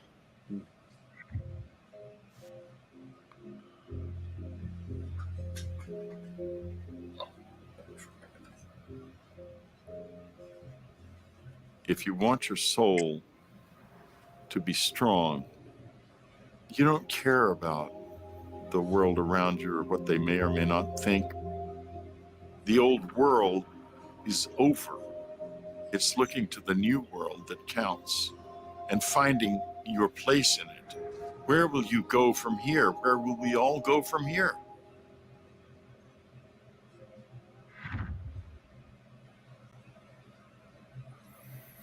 Yes, and again, the film is Alien Abductions Answers. So speaking of that, yes, one of the questions I have is, Whitley and Guy and I have talked about this with people before, and this seems like something almost normal anymore when it comes to this phenomenon and this experiences. And Whitley talks about how these beings and the craft even may look one way but be something totally different. Have you found that to be the case in your research, John? And what do you make of that? Or is it our brains? Is it our brains going short circuiting? Nope, I'm going to make it something. So what have you found? Sure. Well, I mean, as you know from watching the film, I in fact did not see Ultraman in my hallway. I was not taken aboard a ship. I was taken by something that reminds me more of like an ant. It had dark brown skin, tough. It had two really interesting sets of antennae out of its cheeks and out of its head, and they weren't like exoskeleton. They were more like truncated antlers, and they had villi coming, like almost like a deer would have fur on its horns, that sort of thing. It was like that, and through the manipulation of those, that was how it manipulated the coercive power to make me come, to make me go, and I was fighting against that. And they took me underground. And it was massive. When I say underground, I mean, I want people to envision this. I'm sure most people have been to a stadium. If I led you out into the middle of the field of a stadium and there was nobody in the stadium and turned off all the lights, that's the feeling of the expanse of where I was. And I could smell and feel the moisture in the air and see stalagmites and stalactites. And there was moisture there. And it was petrifying for me as a boy. The thing about seeing things, I struggle with this in the film, because once again, I'm not the guy with the answers. I'm looking for the answers. I'm not the source of anything. I'm just the source of loser looking for answers. And the thing that we explore a little bit is screen memory. And so the question is that, did my mind replace what I was seeing because of the trauma with something that I could swallow, because then it buffered me, almost like a blister, you have when you injure yourself? Or was this some sort of manipulation of my mind from their point? were they able to coerce me because they could mask themselves, camouflage themselves? And I'm still, to be honest with you, my personal opinion, I don't know. I think both could be true, or either one could be true. But I will tell you this, is that this is interesting. You mentioned this, Wayne. You heard a voice in your head. There was a communication that you heard. And Guy, you screamed out. You said, "This isn't about me." So you were infused with anger, frustration, etc. Okay. Here's the thing. Most of these abduction scenarios, or even contact scenarios, do not happen verbally. I speak, English, or I speak German. And I think this is a really kind of a brilliant sort of thing. If you think about it, watch. Language itself is a box that we put our experience in, right? And if that wasn't the case, then all languages would be the same, okay? But Chinese sounds a lot different than English, right? And even the intonation and the cadence of it is different. You can't interpret what a Chinese person is saying unless you know the language, okay? So part of that is culture, right? And environment, where they grew up, where we grew up, this sort of thing. This is why we identify things with different words. The second thing is that you have to understand is that if you accept the idea that these are intelligences that are not human, so the culture gap is huge now, right? Okay, it's not just I live in China and you live in America, or I live in Spain and you live in America. No. Okay, it's a totally different experience. The second thing is that the idea of communication is totally different too. But here is something that is universal. If you guys have seen my film, I try to take very difficult concepts and I almost make little parables out of them, or little, analogies out of them, so everybody can kind of, get their arms around that elephant. And the way I try to struggle with it is like this. I don't care who you are, from what country you're in. You understand what fear is. You understand what command is. You understand what love is. You understand what caring is, and nurturing. And that is why most of this communication is telepathic, because there is no filter. If their word is, I'll make something up, Klaatu, or whatever the heck it is, or maybe they don't use voice, but that imagery, if I can put an image in your head that'll give you a response, that is a pure communication. Because think about this, every word you say is really a picture in your mind, right? I'm conveying something that you are experiencing inside. Word itself doesn't mean anything. It's just a moniker that we've assigned to a certain aspect of our experience. So, that's what I would say about that sort of thing, is that I don't know anything. And it's such a big subject that I'm trying to grapple with it. Well, that's like the same thing Guy and I, we talk about, and, and that's a big thing that Guy always says is, hey, what do I know? I don't know anything. And I'm right there with you guys. It's like, I want to learn this. Go ahead, Guy. Say one thing. I want to jump in with what John said, because yeah, I had the same experience that Wayne had. I was approaching this enormous craft on a freeway, and I kept having not hearing like I joked. I put a silly thing under my name, not like a schizophrenic. I wasn't hearing voices, but I described it as a feeling that becomes a thought, to which I then attached words. And words are kind of a clumsy way to express. I mean, when we use language, I've had this thought many times that, I can't think of a good word to exemplify what I'm trying to say, but, I may say car, and you may kind of automatically think of a sedan, or another person might think of a minibus, or what. I mean, and the point is that telepathic communication is more specific in a way. I mean, I think that's why they do it. And I mean, I feel, unless I'm crazy, that I experienced it as I was approaching this thing. And, in my case, it was really odd, because it was 5 a.m. It was straight away on a freeway. I'd seen this thing from miles away, thought it was a huge plane landing, and nobody was even slowing down.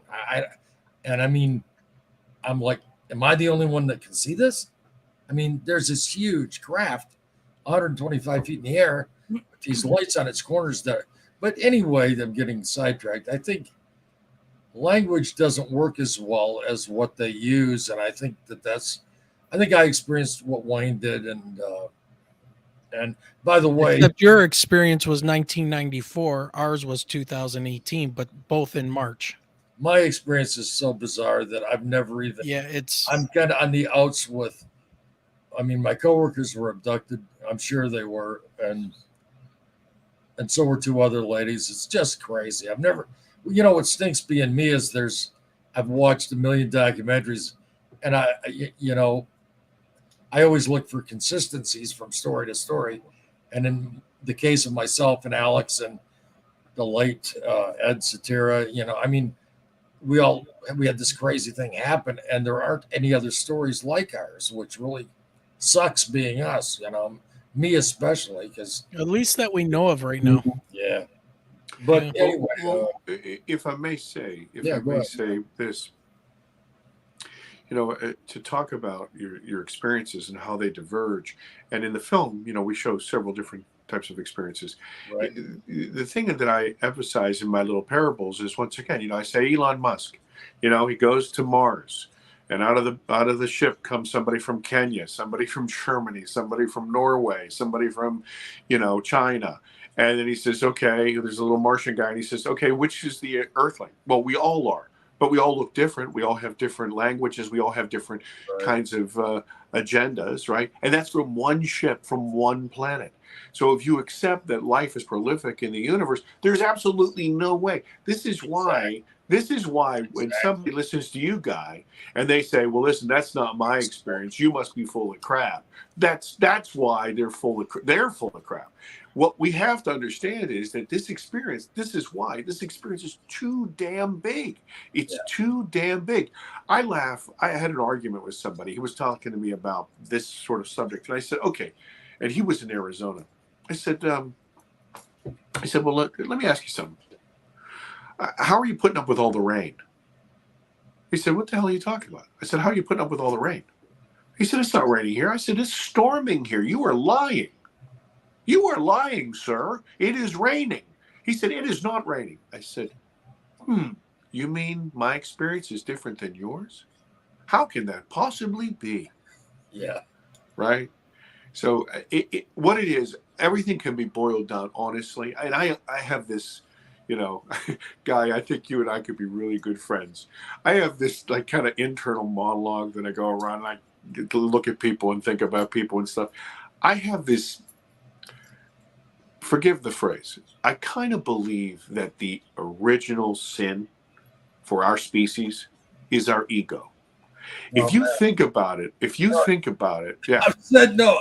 I have bitched ad nauseum at length and said ego is the enemy. I mean, I've written that to so many. That's the problem. It is. What it does is prevent us from seeing things. It prevents us from a belief. Because think about it. You have your conscious mind, and your subconscious mind. Right. Your conscious mind is trained to say no. It filters out everything. Right. Even though the four of us are talking right now, and you hear my blah, blah, blah, there's also this slight hum in the noise. I can hear the machinery in the back. Okay, I can sense, even though I'm looking at you, I can sense Michelle's lovely face up in the corner. All this material is coming in, but my focus is on you. So if somebody says, oh, well, no, there were 4 people there. I said, I only saw 1. So that's my truth. I dig this, I'm 56, so I love when people start talking about their truth, because as all of us know, back in the day, if you would have said that, that would have been an opinion that no one else shares. God bless you. But now everybody has their truth. But watch this. This is the key, though. This is the key. And this is where I've become empathetic. Watch. 2 things. First of all, the condition. Here's the condition. Say on Twitter, Happy Wednesday. You'll get 1,000 people who will scream at you and say, what the hell do you have against Thursday? And then you'll have another 1,000 people say, you're a Tuesday denier. Okay. People are more focused on being right than they are being correct, because they've invested their ego in their answer. Wayne, And so I got to stop you for a go minute. ahead, brother. Last show that we did I not say to you, and I'm quoting myself, we could go back. Did I not stop and say everybody wants to be right? That's the problem. That's it. That's exactly right, brother. That's exactly right. But you know what? This is where my empathy comes. So I'm on this path. I'm trying to find out answers, and I'm finding out the more information I have, the less wise it makes me. I realize I need more information and more information. In fact, at the end of the film, I go, you know, how can this make me feel like this? I need to know more. I need to find out more. I realize now how much I don't know. Before I didn't know that. Okay, so Man, what is this guy's like he's my twin. He's my twin. I'm constantly. I said to my therapist, I said, the horrible part is, I realize every day I realize more and more how little I know. Yeah. I keep interrupting you, but man, it's just crazy. No, you're not interrupting. You're finishing my sentences. and he said, I'll never forget. He said to me, and I'm illiterate. He said Aristotle, or one of the great philosophers, said you're a wise. He said, my therapist said you're a wise guy because not a wise guy, but you're a smart man because that's what Aristotle or one of these guys or one of those philosophers said. And I know how little I know, and that's what I know, which is good for which is very helpful in you reducing your ego. Once you realize it, you have to. But here's the condition of the world, and this is why I feel empathetic now. I was not this way before. I've told Michelle and Wayne that I've changed, and one of the ways I've changed is this. Okay, you've heard this analogy before, I'm certain.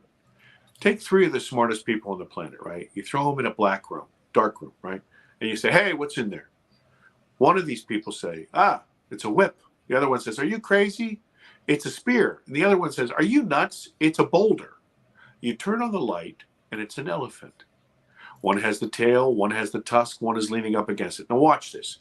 The nuance is so important. And this is what I've learned about myself and about what's going on. The nuance, the devil's in the details, right? So the nuance is important. Watch this. We've already established that these are the smartest people on the planet. So you can't say they're dummies. You got to take that off the page, okay? That doesn't count. Okay. And because they're not dummies, they're telling you the truth. This is exactly what their observations are. Now remember, they're giving the best observations they can with the filters that they have. It's pitch black in there, right? So they can't see the elephant. So they can only tell you what they feel with their arms and their smell and their taste. And now watch this. It compounds. The complexity compounds. Now they have to take the information, digest it, associate it with something they understand, right? And then try to communicate it to you outside without the benefit of the same experience. On top of that, you have to take the information and process it, okay? And so when they are screaming, this is my truth, or this is my truth, or this is my truth, there's no obfuscation there. There's no lying there. They genuinely, with all of their being, truly believe that they are relaying the truth as they know it. And so for me, I've learned to have more patience. I've learned to just kind of suss it out. But the moral to the story is this. All 3 of their observations are valid, important, and are needed to figure out what's at the end of the equation. We need all of it. And that's why every one of our observations is important. Even the people who call me and say they're a mermaid. And trust me, I got a couple of those. Okay. And when they do, I love them and I say, listen, tell me about this. I want to know because guess what? I'm an idiot. It might be absolutely true. I need to know. Or maybe you think you were, or maybe that's not exactly what it was, or maybe you're just using the wrong word, or just the word that you know. And so all of that is why it is so important to understand that this is beyond just our physical 3D. This is a consciousness question. It is literally above our pay grade. And we are really going to have to figure out new tools to assimilate this information. And that sounds woo-woo, but it truly is No, it's the not. same sort of process that a theoretical physicist would use. That makes sense. Michelle, jump on in there. Well, I do. I have a question. Because of all the different scenarios that were mentioned in the documentary, and we know the phrase the cutting room floor, is there anything that did not make the documentary that you would be willing to share with us tonight? I could tell you about an experience I had in Michigan. Oh, Please do. Please Would do. that And be by the way, interesting? Bigfoot, Michigan Rob is here, and he says, Oh. hello to John Yost. Do you know that is a super nice gentleman? And he Yes. is a smart guy. And he was very kind to me. Thank you very, very much, Yeah. Michigan Bob. Rob, sorry, Yeah. Michigan Rob. Thank you. So let me tell you a story. So we're in the middle of shooting this stuff, and I'm crossing the country, literally crossing the country. We had been back and forth. And I'm in Michigan. And there are a group of people there who were practicing something that I didn't understand called CE5, where these are folks that you guys know. I didn't know. Okay, so we're there, and I've got my whole camera crew, and we're shooting everything, and nothing's happening. Okay, whatever. No problems. But it's about, I'm going to say, 11 o'clock at night. And this is close to Ann Arbor, by the way. And so we're packing up for the night, me and the crew. And we're talking about, hey, there's a diner close to our place. And okay, we're going to meet there for dinner. Okay, well, we'll have a recap, and then we'll go back to the hotel. Great. Somebody from that big circle comes up to me. And they say, hey, did you guys happen to see something that happened over here in these forests, these trees? And I'm looking at my crew because we're about ready to leave, right? And I say, no, I didn't. Well, and they were kind of emphatic. And so I kind of give my crew the high sign, like, okay, look, I don't want to be rude, right? I'm going to go with this person and we're going to walk over here. So if you can imagine this huge like soccer field, right? And these people are maybe 200 yards this way. And this person wants to take me about 100 yards this way towards the west. So that's fine. We're walking along through the grass towards this tree line, and we're just talking. And they're asking me, so what are your plans with this film? This was very early on. And I said, well, I'm still trying to put together the thoughts and try to find the narrative. A lot of people, they have a kind of an end place, and then they build something to get there. I said, look, I'm just going to follow this information wherever it takes me, because I really, really genuinely need the answers for me. Okay. So I'm walking, and I'm afraid, by the way. I'm away from my crew. Remember the big sky thing? I'm a little petrified. And I'm sticking really close to this person. And we get, I want to say, maybe 50 yards from the tree line. And we're talking, just having a nice conversation. In the middle of the woods, something goes, and it's an amber, like a yellow beam of light. And it hits me literally in the chest. And I feel some sort of impact. And I say, what the? And I use some words that end in a very hard K. We never use that. Well, I'm just talking to my English teacher. My diction was perfect. Anyway, I say some words, and I add hyphens in words that should not have hyphens. Anyway, so I'm like, what the? This thing hits me. And I said, do you see? And they said, oh my God, yes. And just then, I see this light that comes out of the top of the trees. They were really, really high pines. Comes up like this, and it goes around and goes back into there. And I went, oh my God, did you see that? They said yes. And then over here on my right-hand side, have you ever drummed your fingers when you were nervous or impatient? It looked like somebody was drumming their fingers in light, little lights, up against a plastic wall facing me. And I'm going, oh my God, you said, yes, calm down. And meanwhile, remember, I'm afraid of the sky. I'm afraid of everything. This thing is triggering me. I am going to need, let me just say, I'm going to need a moist towelette at the end of this thing, because I am losing my mind. And then this other light comes over here. And then all of a sudden, the entire the entire panorama of trees light up with these little tiny crystalline lights. They look like little tiny stars. And I'm looking at them and I am completely shocked. Meanwhile, this person beside me their mouth is open like this. They see this and these things come out like this and kind of like on a wave. And as they get close to me, they disintegrate. Wow. I am in utter shock.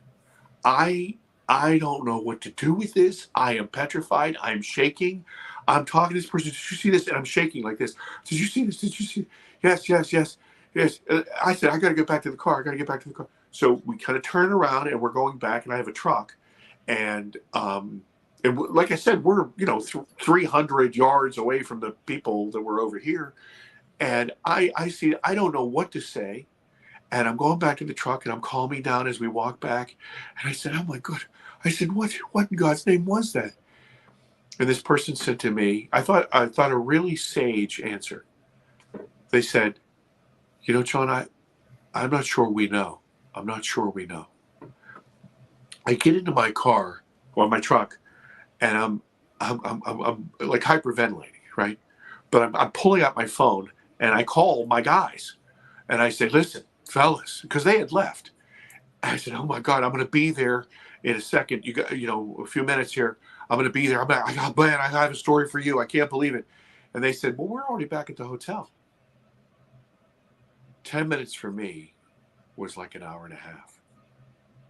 They had eaten and gone back to the hotel. I raced to the hotel, and they were standing out on the balcony waiting for me because I once again, I'm afraid of everything, and I have to have these guys standing there waiting for me. But that's a story that did not make. Now we shot it, but I did not include it because I didn't understand it enough, and I didn't understand that. Would it lead people away? Would somebody go, I call bullshit? I didn't know. No, it's not bullshit. But you know what I mean? It was just so crazy. Swamp gas. Yeah, we learned our lesson with 1966 swamp gas around here. Because that shut everybody up. He was trying to be careful. I understand, John. You're trying to be careful. I mean, it's such a you walk such a fine line with something like this.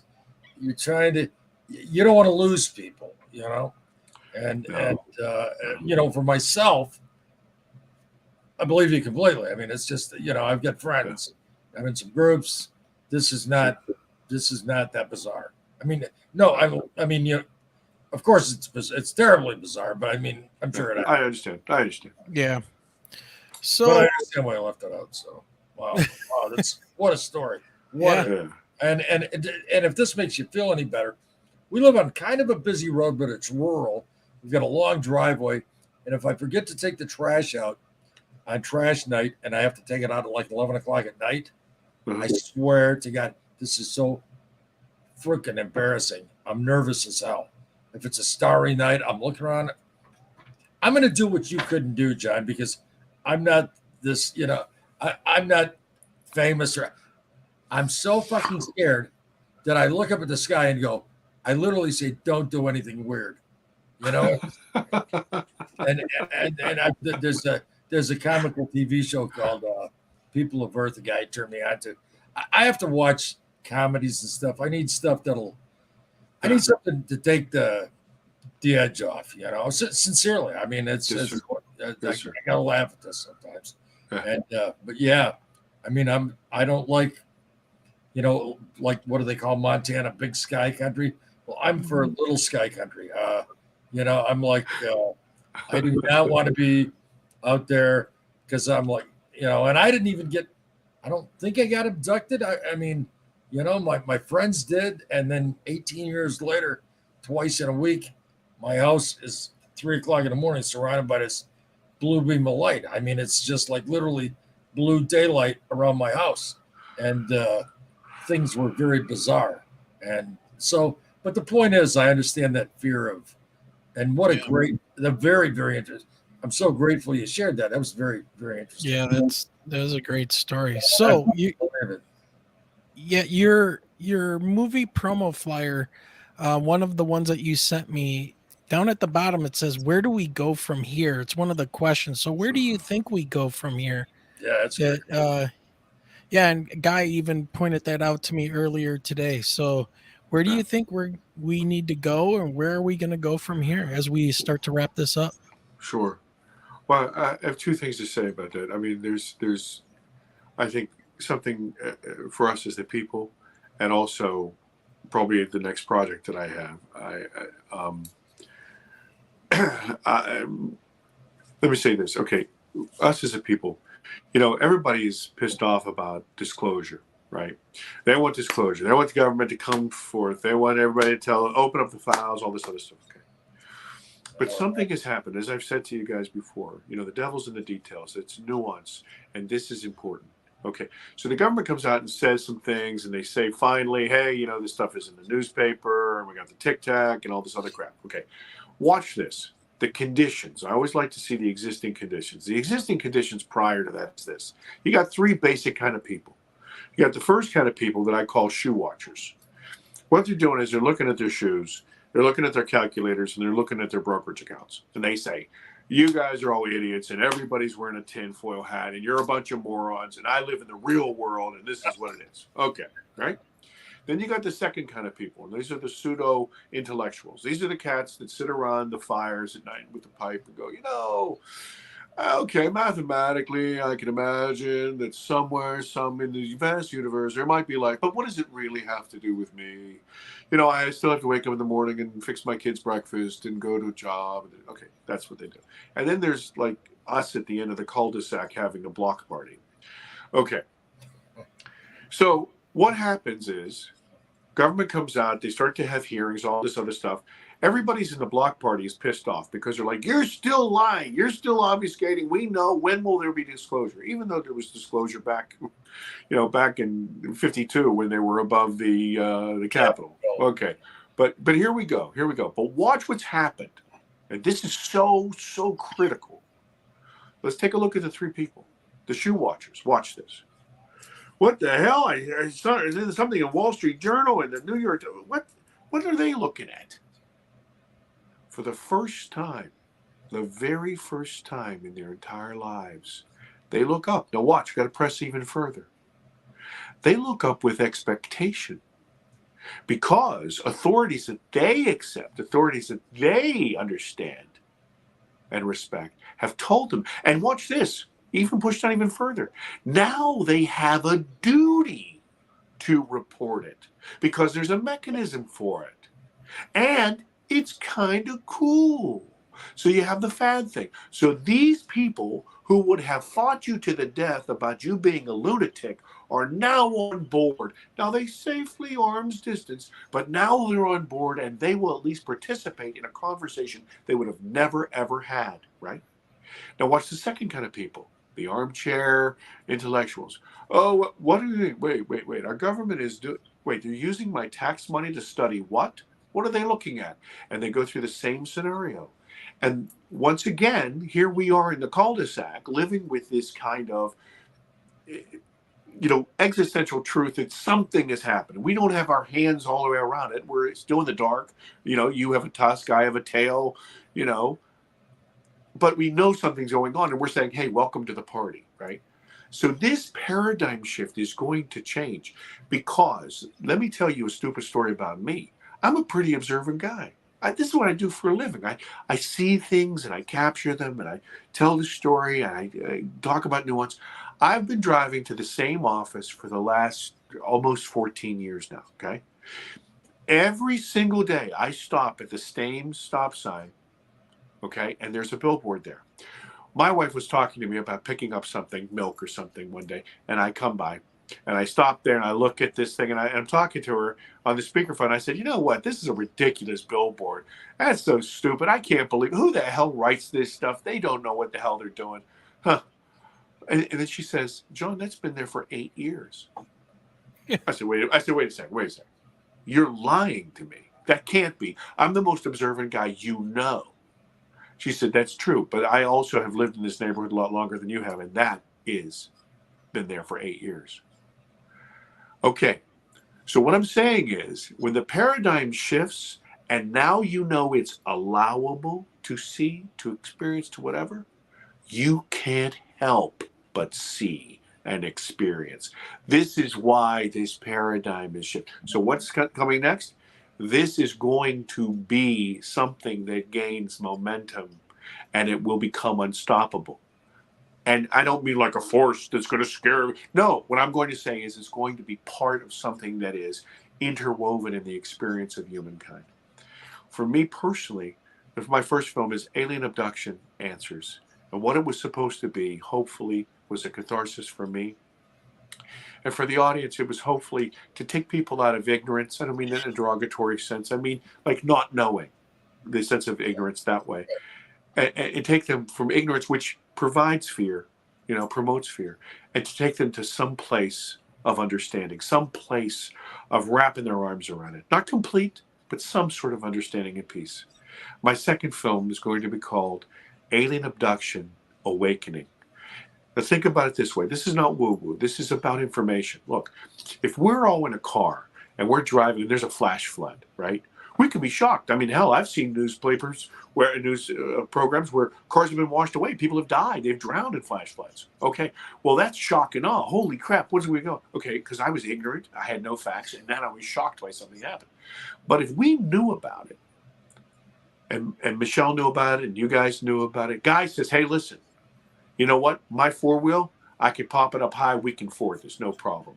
Wayne says, hey, don't worry about it. I have a canoe. We can sail across it. Michelle says, you guys are crazy. I have a map, and we can go around this, and there's nobody has to act like a big man here. We can just do this. Okay.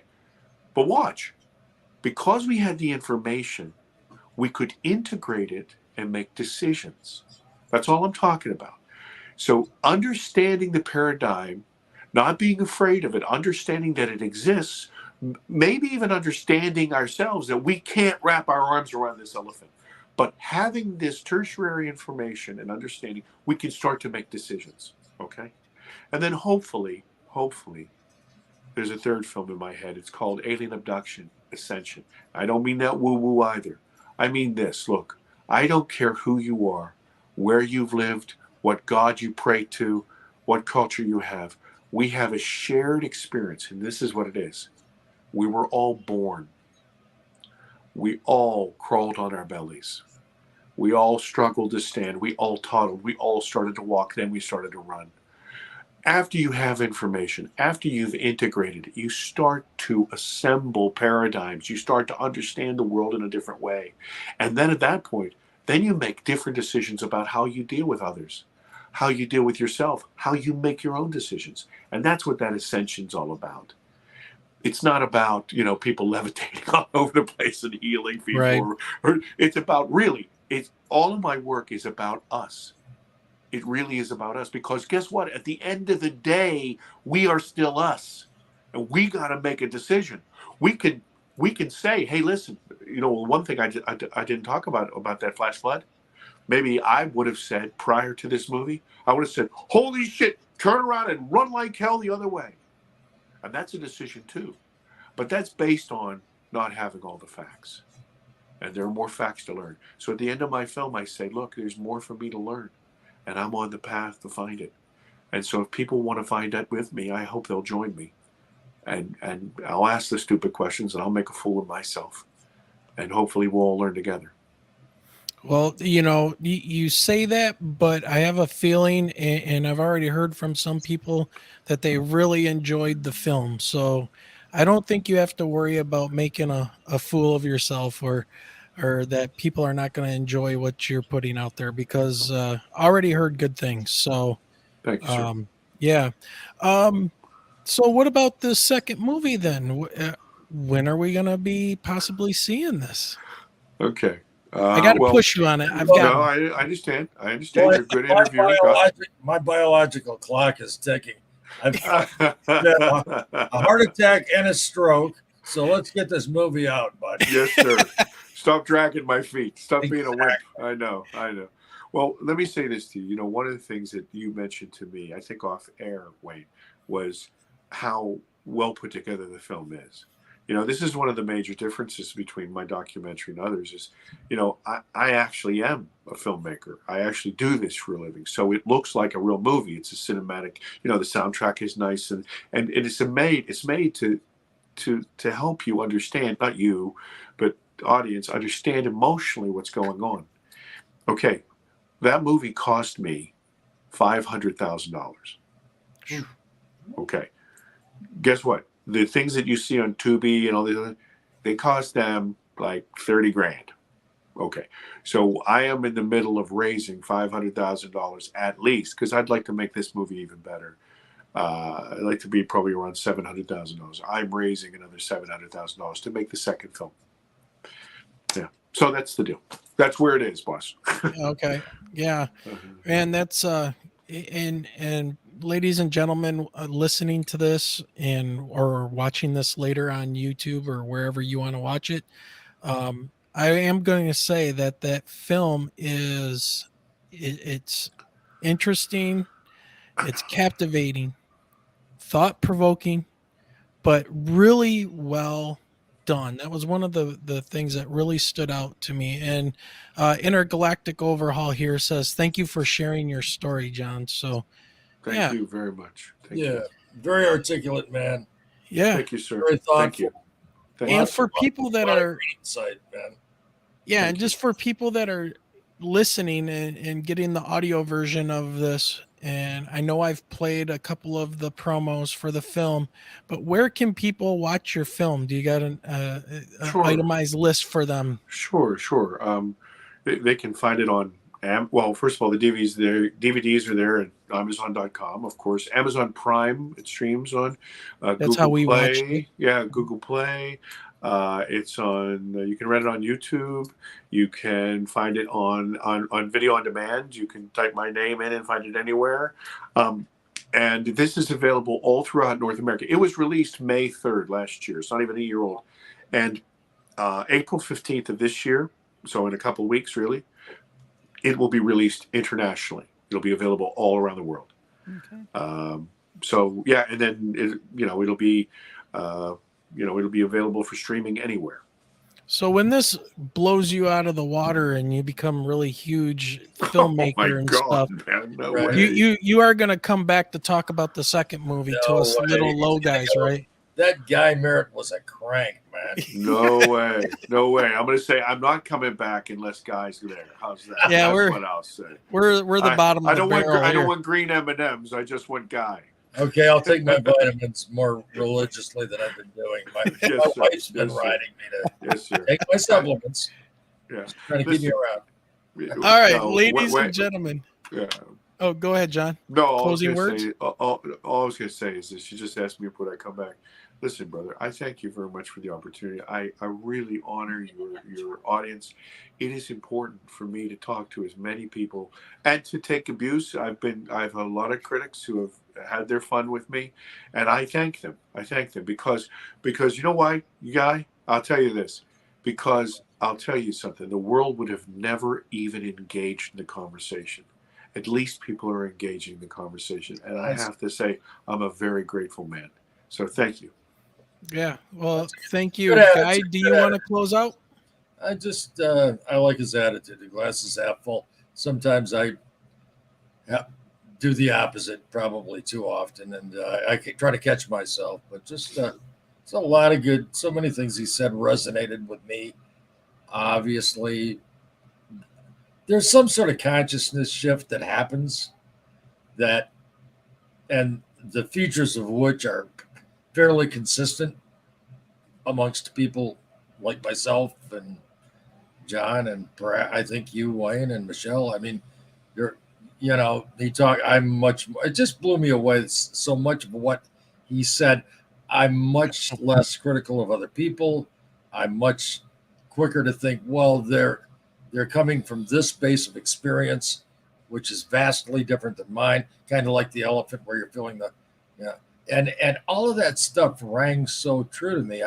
It changed me that way, and I think it's for the better. I hope it's for the. I mean, that's obviously for the better, but I don't think that's debatable. But It's just interesting. There's so many more things I'd love to ask him his opinions on, but I'm already, like I said, I would be 74 by the time we got done with that. Yeah, I was gonna say we're already at 2 hours and 17 minutes here in just a few moments. So, and I know John's probably got other things to do, probably like sleep and.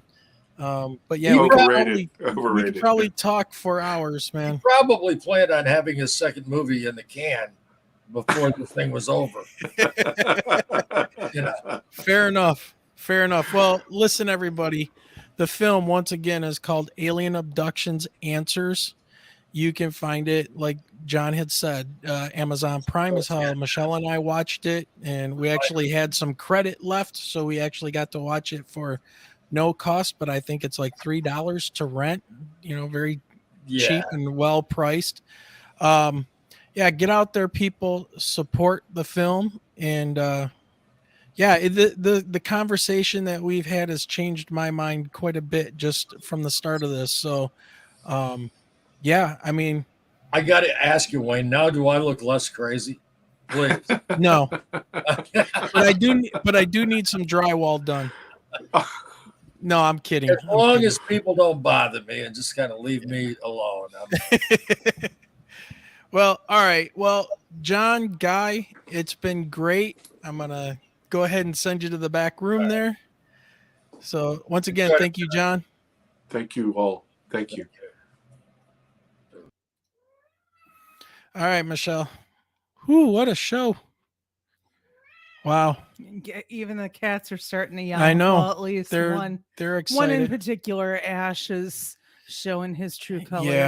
Yeah, these noisy cats. But man, what a great conversation yet again. And just man, we keep on learning, right? We're all on this path of learning and changing and trying to figure out what's going on. And finding out about the little story in Ann Arbor. Yep.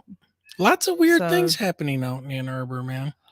So just Michigan. Well, Michigan, 1994. Guys, and Ed and Alex's sighting of the triangle on the east coast of the state, and then over on the west coast of the state, they were having massive UFO flap going on over there, which was being picked up on radar by none other than our one guest from the National Weather Service. Well, it's only March 4th. I know. It's March, people. So we still have a whole month to go here in the Mitten State. Yeah. So as we always like to say, keep those eyes to the sky, because in Michigan in March, it gets kind of crazy. So thank you to everyone in chat for joining us tonight. Yep. And if you're listening to this later on, thank you for listening. Pass on the show. Subscribe, like, do all that. You know the deal. So we're going to get out of here. So until next time, remember to keep those eyes to the sky.